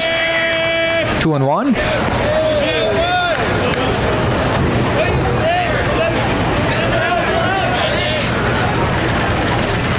Ground ball to first, fielded by Fritz on a couple hops, and he will beat Aliwine to the bag for the second out.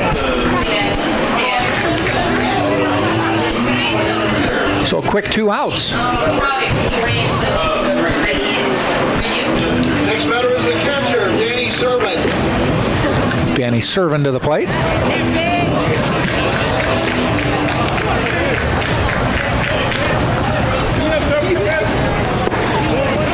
First pitch called strike.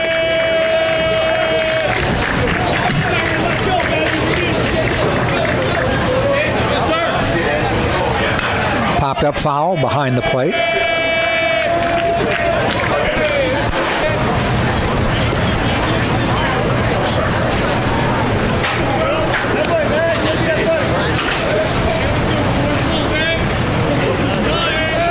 Varela wants a new baseball, and the request is granted.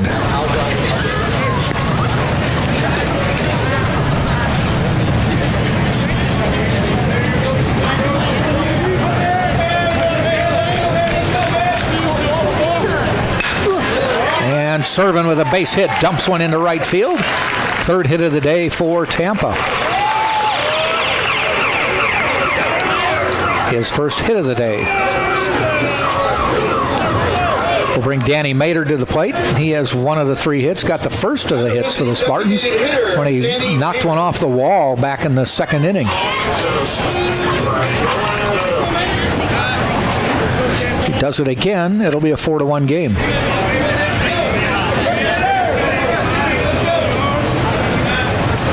First pitch, a little bit low outside, ball 1.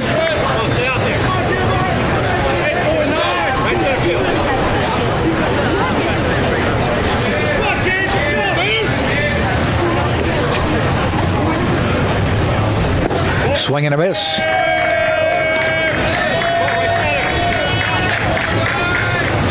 One ball, 1 strike, 2 out, bottom of the 6th.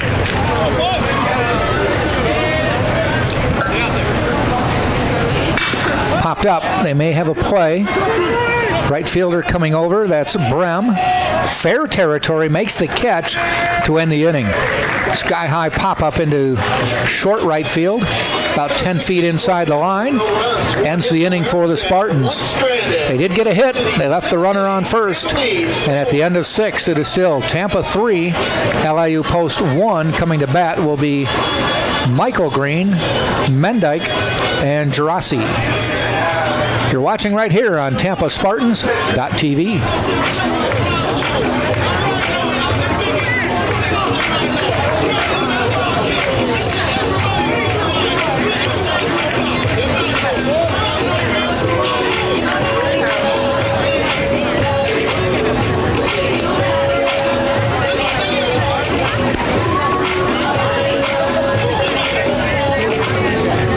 Your attention, please. Now pitching for the Spartans is number 14, James Reynolds.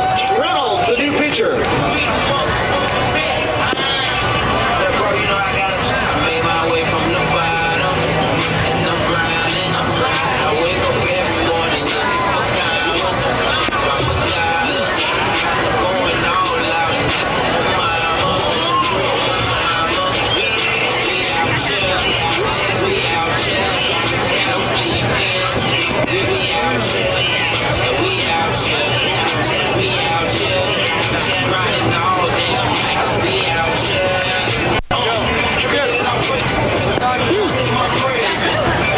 As we head to the 7th, James Reynolds will come in to pitch for the Spartans.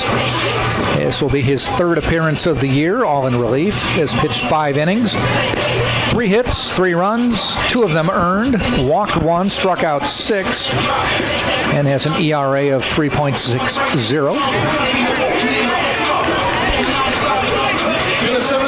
Reynolds threw 2 innings February 9th against Georgia College. He recorded a strikeout, did not give up any hits. He did surrender 3 runs, 2 of which were earned in the opener against Lander, however. First pitch is a bunt down the line to Tringo. Quickly fires in time. Eddywine with a nice stretch to get the out.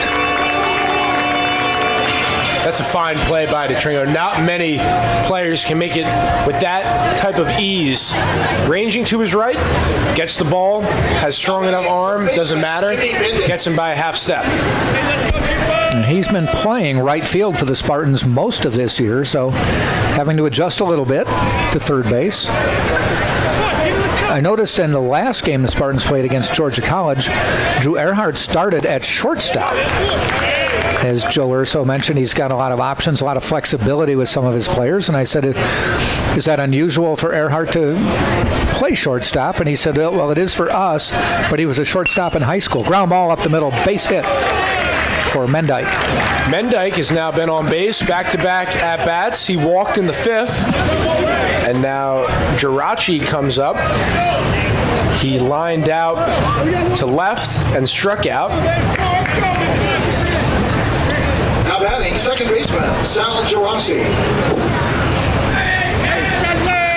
Geraci to the plate.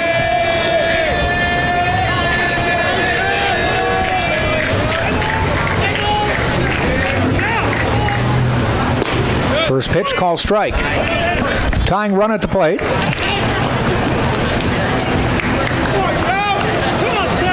I think it might be safe to say right now the lone question mark for the Spartans is the bullpen.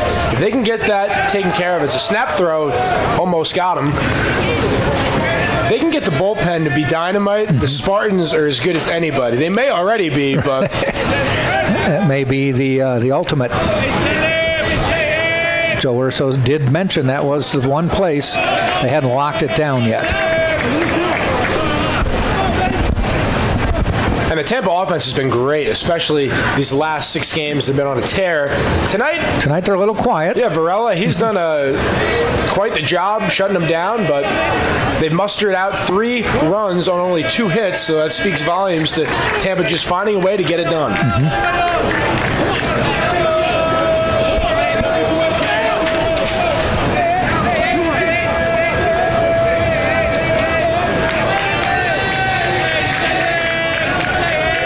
Reynolds in the stretch, and the pitch. There goes the runner, ground ball, right where Earhart vacated the hole, and the runner's going to go from first to third. Runners on the corners with 1 out in the 7th. Nice piece of hitting by Geraci there. A little small ball by head coach Mike Gaffney. I like it. Get runners on the corners, only 1 out. And now Reynolds is in a bit of a pickle here in the top half of the 7th. Green headed for second, stealing. Drew Earhart left his spot at second base to cover, and that's exactly where Mendyke hit the ball. Or I should say Geraci hit the ball. And back-to-back hits for LIU Post have them in prime position to cut into the lead. Curveball by Reynolds, call strike. Brem in his 4th at-bat now, still trying to get on base. He grounded out to short in the 1st, and in the 3rd and 6th inning, he grounded out to the second baseman Earhart.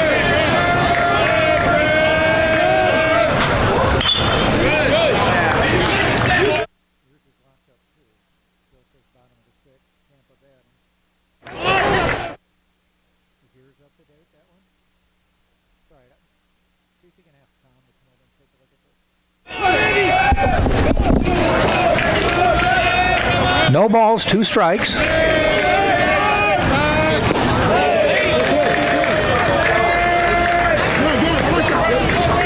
1 and 2.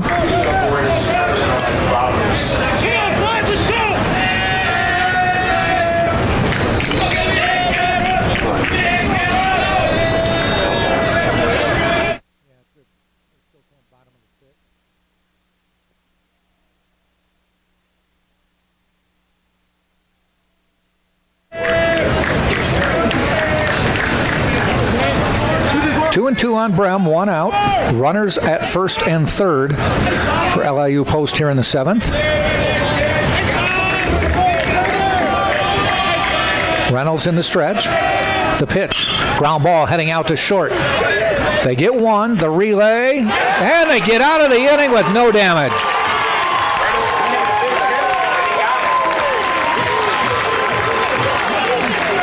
A nice 6-4-3 gets the Spartans out of the inning, and they preserve the 3-1 lead. Crowd is electrified by the big pitch. Double play, 6-4-3, the old-fashioned way. Spartans will send up Torrealba, Smith, and Blair as we head to the bottom of the 7th. Everybody up now and sing along. Here we go with the 7th inning stretch. Beat out to the ball game. Beat out to the crowd. Boy, Gill is not going to make American Idol. No, he's having fun though. We never get back 'cause it's for the Spartans. You better say that, Miners.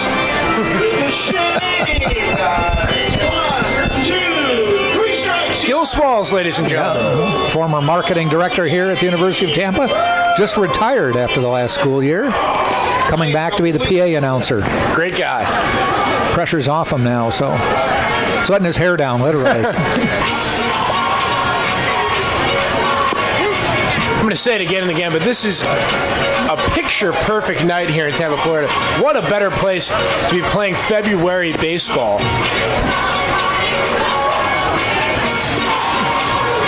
There's already 2 teams in the conference who have met up in conference play.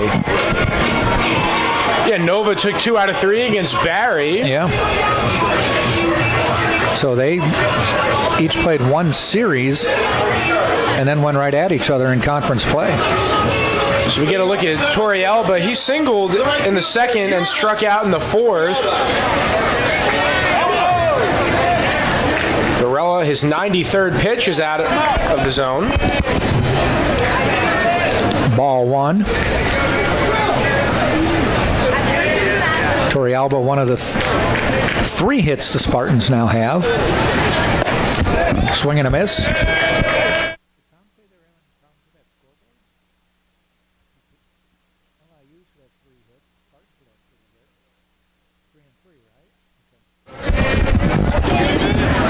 The 1-1 pitch. Off-speed pitch and a base hit. Into the gap. Torrealba digging for 2. He's going to get there, and he'll slide in safely. Heads-up play. He noticed it was not being tracked down that quickly by the LIU post outfielders, and he just never slowed up, slid into 2nd, and the Spartans have the leadoff batter in scoring position. Yorvis Torrealba showing his inner Energizer Bunny that time with the wheels, making it look easy, steamrolling into 2nd. And before Stephen Smith can step in, we have a mound visit. There's a pitcher warming up in the LIU bullpen. Both teams now with 4 hits. LIU, they've left 6 men on, only 2 for the Spartans.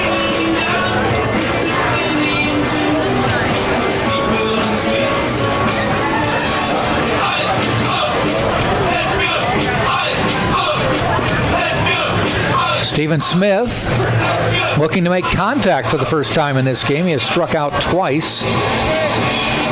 Yeah, it's of the utmost importance that the Spartans tack on a few runs here to give the bullpen some breathing room for the final 6 outs.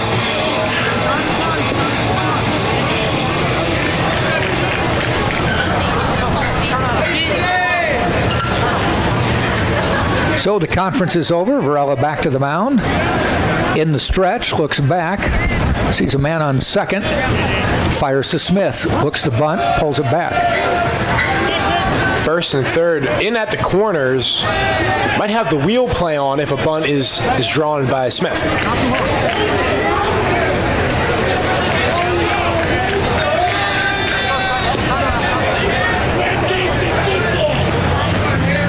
The 1-0 pitch. inside. No bunt sign or attempt that time.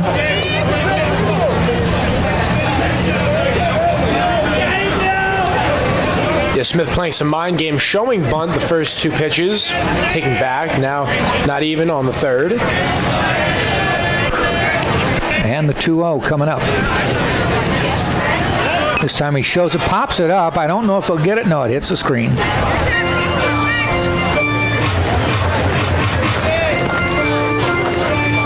Smith was a fixture in left field last year. He's moved around a little bit, was in center field for a number of the games earlier this year.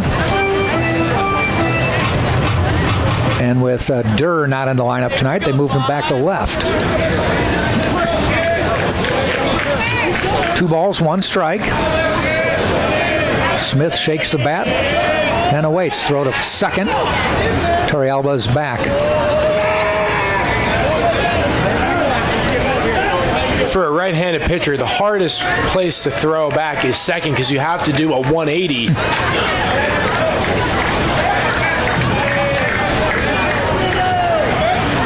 Shows bunt, gets it down. It's going to advance the runner. They have to go to first, and Stephen Smith does the job with the sacrifice. Moves Torrealba over to third with just 1 out. 3-4 on the putout. Brings Danny Blair to the plate. Center fielder Danny Blair. And I like that call with the bunt from Smith. He had struck out his first 2 at-bats, successfully moves the runner to third with the sacrifice. And that will be all for Varela. See if he can get a number out there.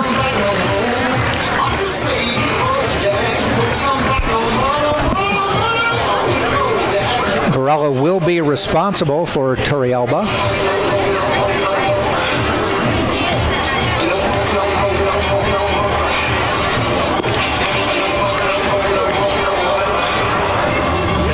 In to pitch is number 21, Mike Stiles, a 6'2 junior from Port Jefferson Station, New York.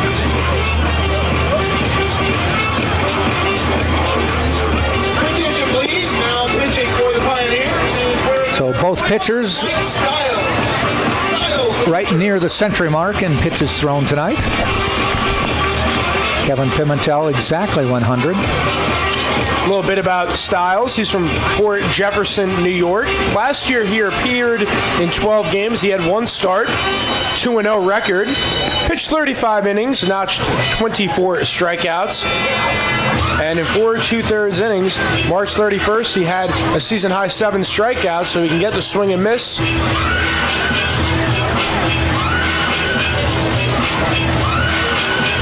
But not an easy situation to come in. Runner already on third, less than 2 outs.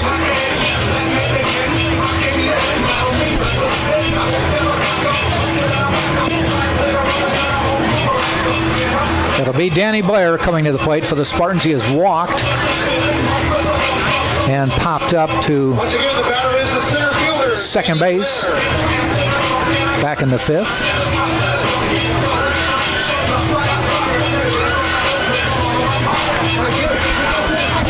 Both teams with 4 hits. Spartans with the 3-1 lead. 1 error, and that was a throwing error that actually led to a 2-run scoring for the Spartans. And the first pitch to Blair is inside for a ball.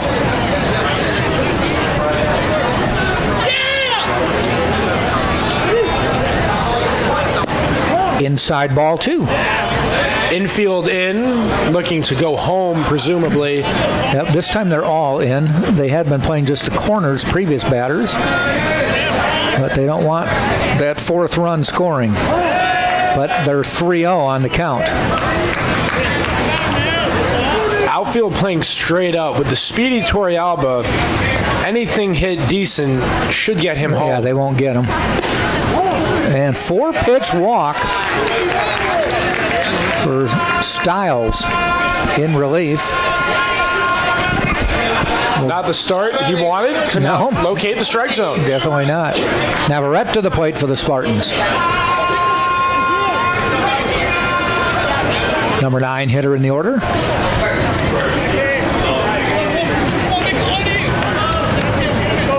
And he was credited with the RBI on the throwing error. Throw to first. And hey, that's why they say just put the ball in play, because if you do that, you never know what might happen. And Navarrete wasn't expecting much, but ends up getting an RBI on that grounder. That could have easily been a double play. Call strike. 0-1 count. Runners on the first and third, 1 out. Bottom of the 7th, Tampa 3, LIU post 1. Tries to bunt, gets it down, and they're going to let it go foul, and it just does. Playing with fire there. That barely missed flunking first base. Yeah, that hits the base, and he's on, and a run is in. And now Navarrete, very unlikely he'll bunt this time, as if it goes foul, it would be a strikeout. Get ready to swing the bat. Now, the only person you would ever see doing that is a National League pitcher. Yes. Who has no clue what he's doing in the first place. Yeah, I'm going to strike out anyways, so try to get a sacrifice. So the 0-2 to Navarrete. And it's outside, ball 1. One with the outside slider. Navarrete did not bite on it. 1-2. Nice stop by Velika. Backhand play.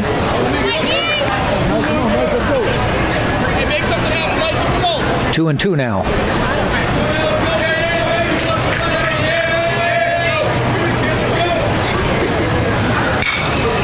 Fouled off. Stays 2 and 2.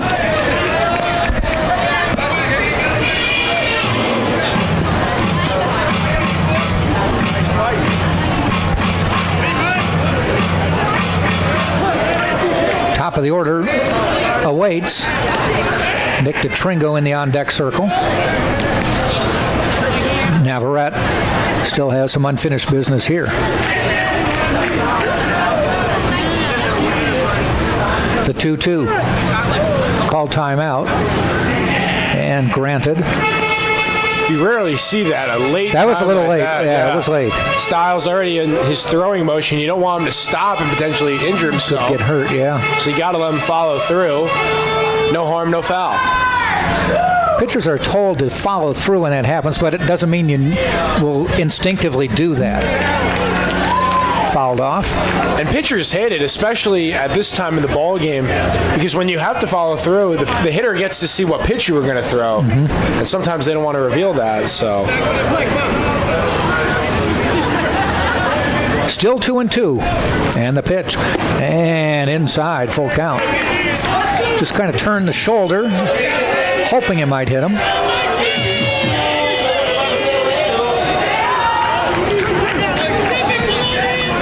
So we have a full count with 1 out. The pitch. That's going to be blooped in. Is it going to fall? No. But it's going to get Torrealba to cross the plate with the 4th run. Sacrifice fly by Navarrete. Thought it might get down for a second, but it hung up there. Enough for Brem to make the catch. Torrealba a little too quick at third. Scored standing up. Throw was up the line a little bit and late. Yeah, the patience by Torrealba. He made the right read, staying home, because in case it was going to drop in, he had a chance, but he played it safe. Knew he was going to score anyways with the speed he presents. 2 outs now, runner on first. Nick DeTringo at the plate, looking for his first hit of the night. And that might be it. No, right. Matter of fact, almost caught dead in his tracks. To end the inning is Michael Green. Spartans pick up a run. And they add to the score, making it a 4-1 game. At the end of 7, it is Tampa 4, LIU Post 1. Coming to bat will be Wasson, Baglica, and Manzione for LIU Post right here on TampaSpartans.tv. At the end of 7 innings, Tampa leads 4-1. It will be Reynolds coming back for the 8th inning. But we do see some movement getting loose, perhaps for the 9th, or if need be later in this inning, if Reynolds runs into any trouble.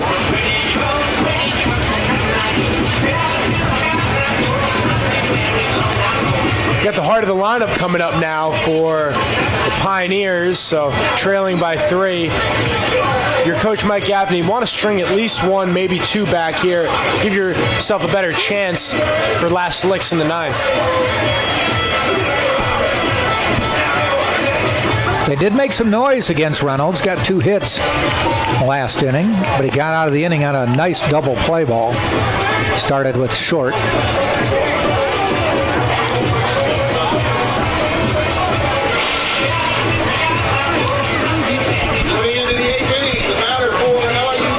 It's going to be Wasson leading off.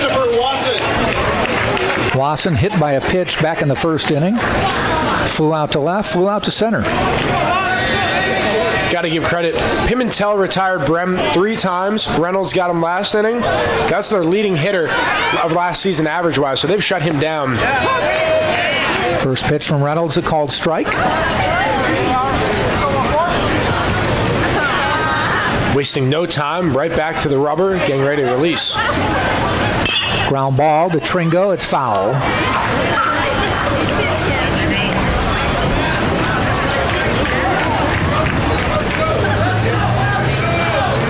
Reynolds in attack mode right now. 2 quick strikes. Can he find a put-away pitch? And the 0-2. Outside. Wastes that one. It was the right pitch. Location wasn't quite there. Want to get a little bit closer to maybe get... You want him to tease him, make him really think hard about it, like that. In the dirt, the throw gets in time to LIU. It almost looked like it was taken off on me. Yeah, I think it was a floater right there. Didn't it look weird? A little lob. Going for the alley-oop, maybe? Yeah. Well, 5 outs away are the Spartans. 1 up, 1 down here in the 8th. And the Spartans are rolling right now. They're on the verge of winning their 6th consecutive game. A team that's playing hot baseball. Baglica to the plate. He got a base hit his last time up. Stranded at 3rd. But he's made contact every time. Flew to left, flew to right, and a base hit last time to center. So he's been an equal opportunity batter for the outfielders. 2-0 pitch from Reynolds. Catches the corner outside, 2-1.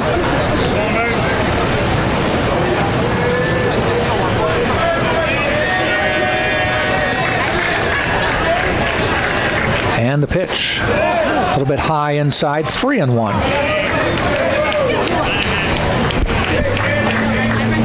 If you're Reynolds here, do not put any free men on base. Throw strikes, make him earn it. Ground ball, Torrealba, 1 hop. Over to LIU for the out. 6-3 on the putout. 2 down now here in the 8th.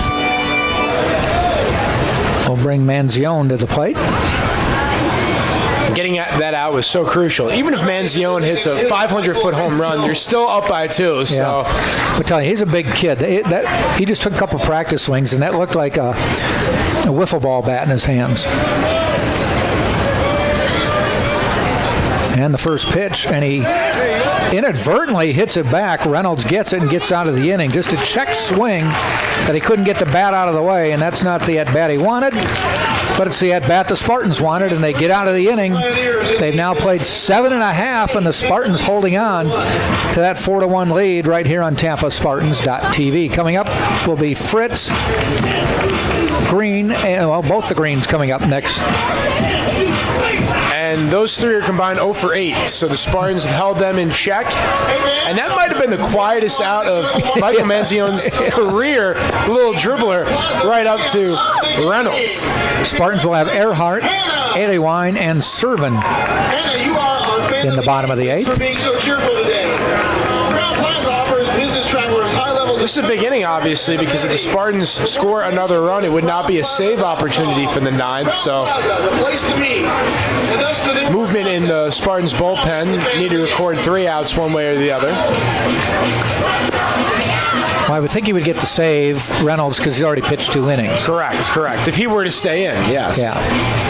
May elect to take him out, and he may be available if need be tomorrow or Sunday. Probably not tomorrow, but potentially Sunday. I don't see anybody throwing, though they are awaiting the call if need be.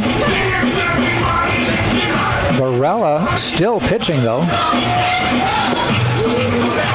I take that back. No, Styles is on the mound.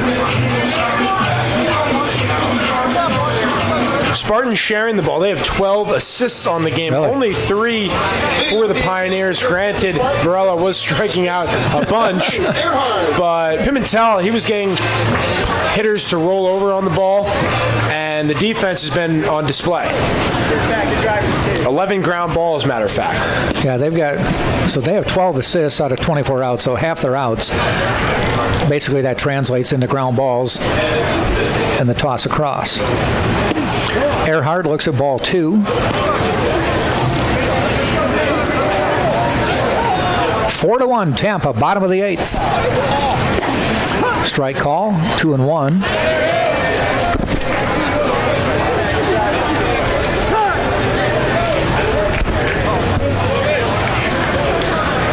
Earhart has walked. Fielder's choice. And a base hit right there. His first hit of the day.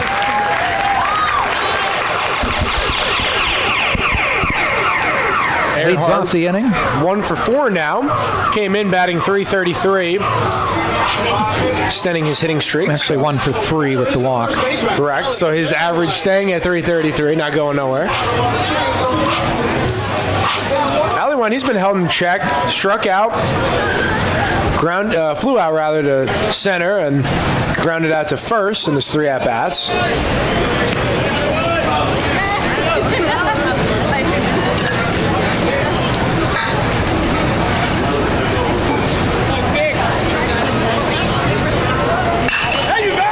And that's off the first baseman's mitt. So Alleywine gets a hit. It's going all the way to the corner, and they're going to hold up Earhart at third.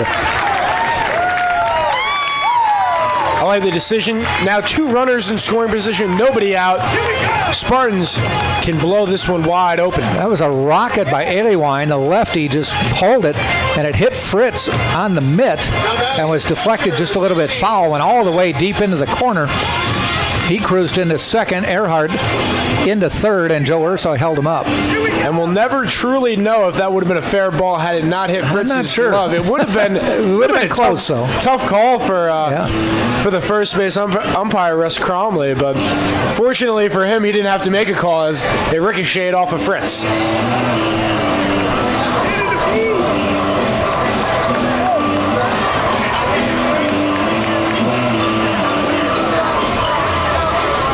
So Danny Servin to the plate now with runners at second and third.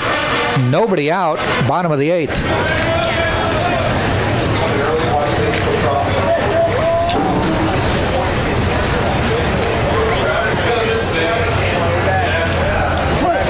Servin sits way back in the batter's box.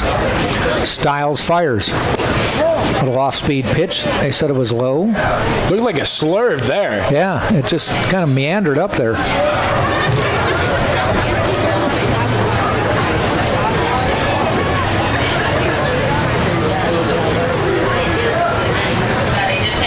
And the pitch, he gets around on that one. Doesn't make contact, 1-1. Heavy hack by Servin.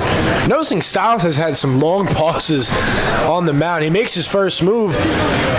Wonder, he almost makes a balk because he's changing up his motion and... Ball? Nope. They did call that a strike. 1-2. Very unorthodox style of pitching, but look at some of the greats. Chris Sale. Clayton Kershaw. Yeah, those are the hardest pitchers to hit because you never know when they're going to release it. Yeah. Infield pulled in. Slow curve again. 2-2.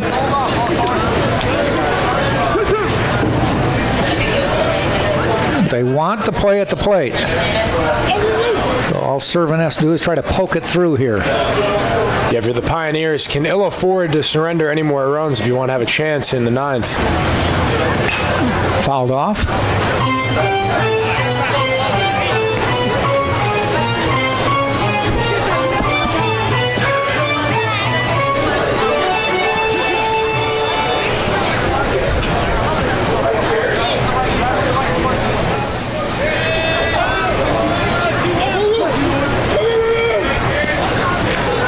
Styles in the stretch and fires. Ground ball up the middle, and he did what he needed to do, and that was just get it through the pulled in infield. Earhart scores. Aliwine scores. Servant's on first, and the Spartans lead 6-1. Servant now takes firm control of the team lead with 9 runs batted in. Pretty good for a cleanup hitter. I think they're a little optimistic on the scoreboard there, though. They say 9-1 out there. Not quite there yet, but we might be. A couple more batters, potentially. Danny Maynard to the plate for the Spartans now. Nice piece of hitting. Just got under the glove of Styles, and there's another one. Right up the middle. The last at-bat was to the left of Styles. This one just to the right of Styles. In either case, they both went up the middle for base hits. And it's very hard to keep this Spartan offense in check when they're going. Credit Varela, he did a fine job slowing them down for as long as he could. But once you get to the bullpen, these Spartans, they're too good. You make one mistake, they'll hit it right up the gut, as on display that time by Maynard. Kind of shows you better have your ace go as deep as you can if you want to have a chance. 4 batters up this inning, and 4 batters have gotten on.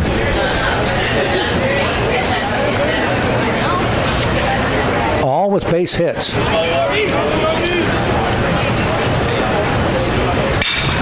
Make it 5 for 5. Are they going to send them? No. Bases are going to be loaded.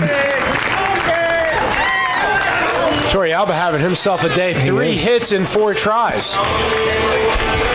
It'll bring Steven Smith to the plate with the bases loaded and nobody out. And here comes Mike Gaffney, and he is going to make a pitching change.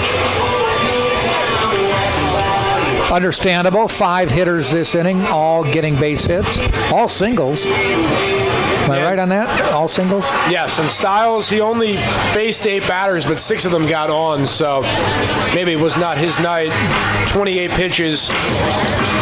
4 of them were singles, Jack. 1 was a double. That's right. Spartans getting it done in a multitude of ways. It's fun when everyone's getting in on the hitting parade. Yeah. It's contagious. All smiles in the Spartan dugout.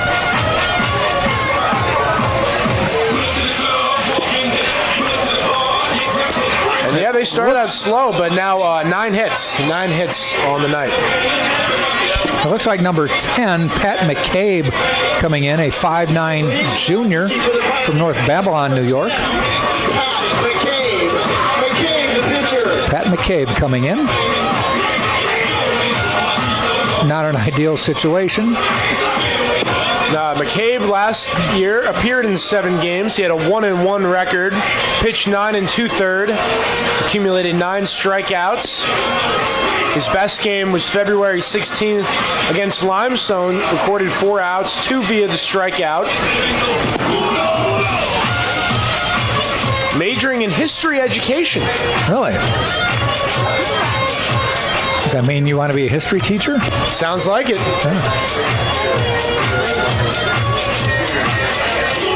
Let's see, he hopes to teach special education and coach baseball alongside. Okay. Not a bad game plan there for the young man.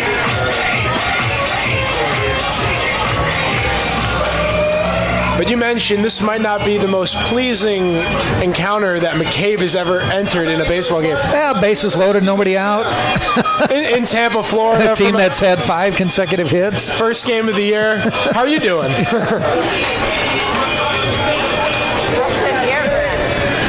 It's like, Coach, you couldn't just have me start an inning with nobody on? Bases loaded, full of Spartans. First pitch gets away. Racing to the plate is Servin, and he scores. So I don't know if that's going to be... Oh, and they're sending Stephen Smith to first base. And I'm a bit confused. Are they saying it hit him or what? I believe it did graze his right shoulder. Now Mike Gaffney wants an explanation, but I am confused why Crew Chief Mike Peter didn't wave off the slide that time. Because if he was Tell him to hold up, why was there a play if he was awarded first base? Yeah. Not quite sure about that, but the Spartans add another run. Now the run scores. The damage is that Smith gets the base. Hit by pitch, yes. And McCabe doesn't get to pitch to him. So the bases stay loaded. Still nobody out. First person to reach base this inning without getting a hit for the Spartans. And Stephen Smith picks up his 8th RBI on the year via getting plunked. So. And again, they're optimistic on the outfield scoreboard. They're showing 11-1. 7-11, same thing. Now they changed it as soon as I mention it. They hear you. Spartans now with 9 hits. For the longest time, they had 3 runs on 2 hits. Finally, more hits than runs. This is Danny Blair. Bases loaded, nobody out. And a little chopper to Fritz. He's going to take the one out. Runner will score. It's 8-1. Good for an RBI. It'll go as just a 1 or a 3 unassisted. Drives in the run as Maynard scores. It was hit so softly that the first baseman Fritz really had no play other than to take it himself. Yeah, he took a glance and realized it wasn't going to happen. So you got to get something out of it. So he did. Runners now at second and third, 1 out. Navarrete to the plate. Ball outside. Good opportunity for Navarrete to get a big hit first of the day potentially. No pressure. You're up by 7 runs. So slow curve inside. Ball 2. Spartans have broken it open here. 1 in the 7th, 4 in the 8th.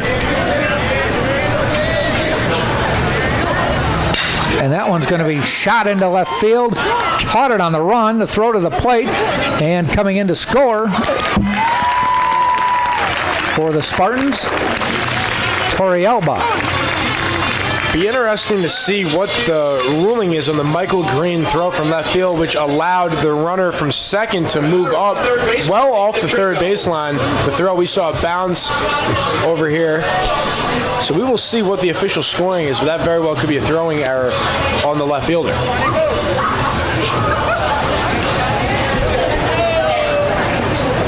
Two outs now, 9-1 Tampa leads, and we're to the top of the order with Nick DeTringo. First pitch to Nick is a ball. Both leadoff hitters 0 for 4 tonight, so hasn't been too kind to the top of the lineup, but that could all change. Ball high. Taking a look at the top of the 9th, it will be Fritz, followed by the Green duo, 5, 6, 7. Call strike.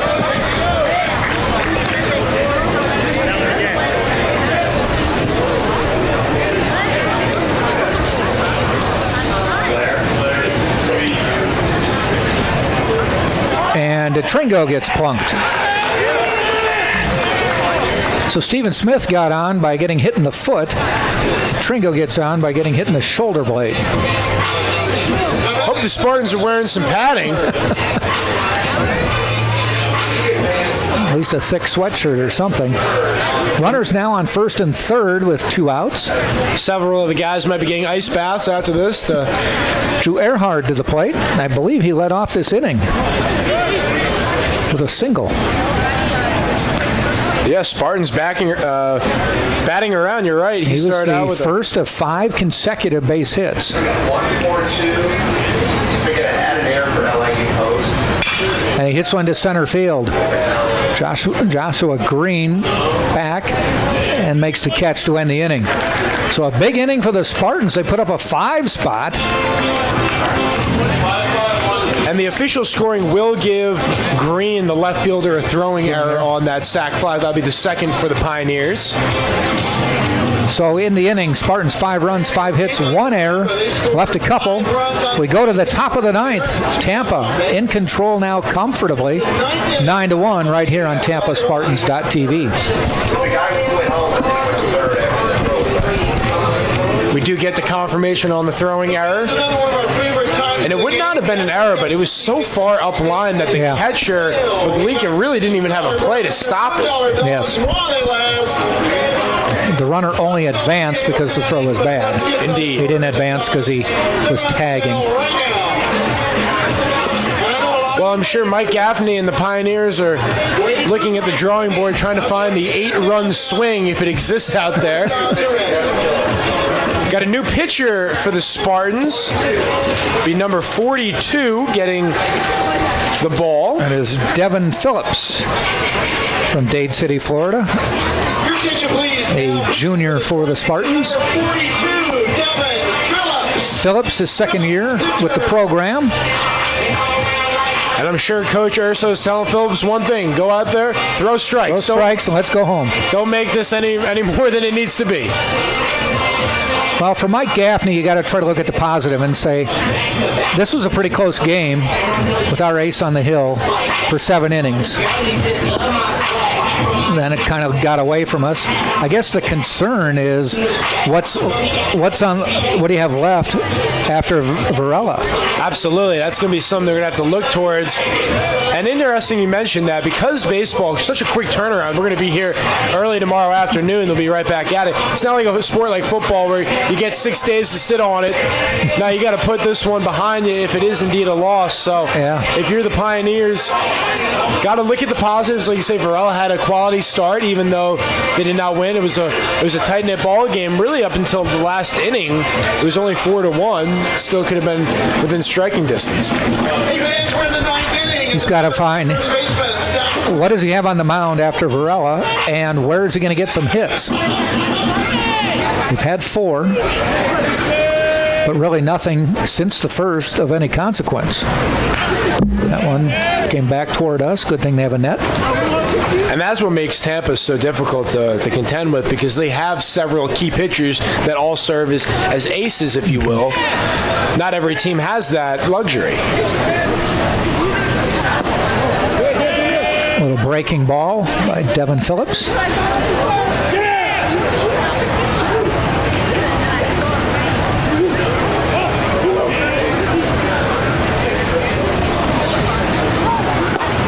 Nice fastball. I think Joe Urso likes situations like this where he can give a guy like Devin Phillips an inning, kind of showcase him or put him on the spot, say, let's see what you've got. He's rearing back and firing right now and got a called third strike.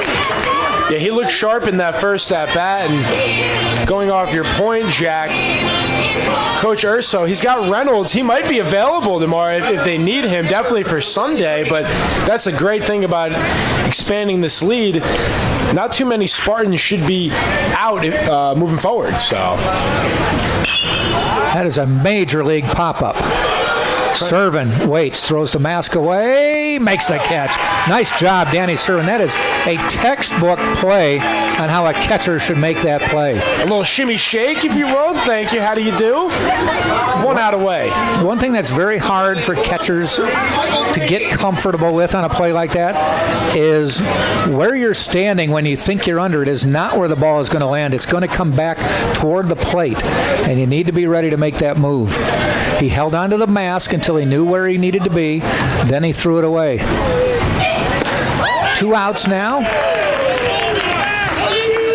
Michael Green at the plate. Worth noting, this is Devin Phillips' Tampa debut on the mound. He did not appear last year, and as a freshman at Ave Maria University, he appeared in 12 games, started 4 of them, was 1-2, pitched 32 and 2/3 inning, 26 strikeouts with a 5.79 ERA. He was, however, on the honor roll last year as a sophomore. 1-1. Nice pitch. That one froze Green. Down to the last strike. 9-1, Tampa on top. And the pitch. Ground ball heading out to Earhart at second. Bobbles the ball. And the first error of the day. Probably no damage, but it will go down as an error. Earhart doesn't want this game to end quite yet. Face one more batter. He couldn't get that one out of his mitt. It just didn't go in right, and then he reached for it and couldn't get it to pop out. When he did, it fell to the ground, and it was too late to recover.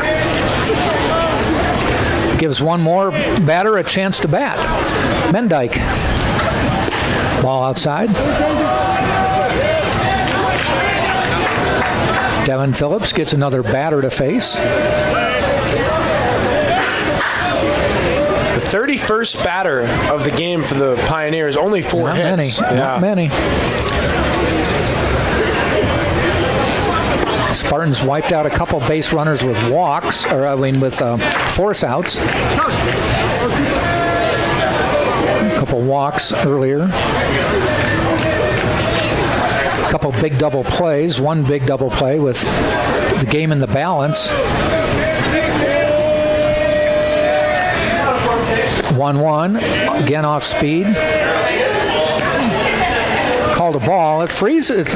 Twice he's thrown that. It's frozen the batter. That one not called for a strike, though. Yeah, certainly a funky pitch. Have not seen too many pitchers throw that kind of ball. Must have a lot of bend on it. And the pitch. Fastball fouled off. Down to their last strike yet again.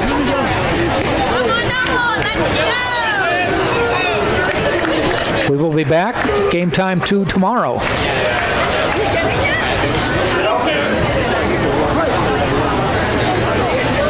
Supposed to be about a 75 degree or a little more tomorrow.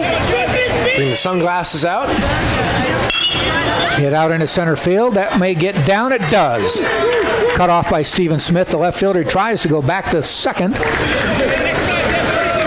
And I don't know Green got back. I don't know what the base runner was thinking, even trying to go to third. I think down by 8 runs. I don't think he assumed Smith was going to get to it that quickly, so he was just taking a little turn, a little wider turn. And Stephen Smith's like, I got my eye on you.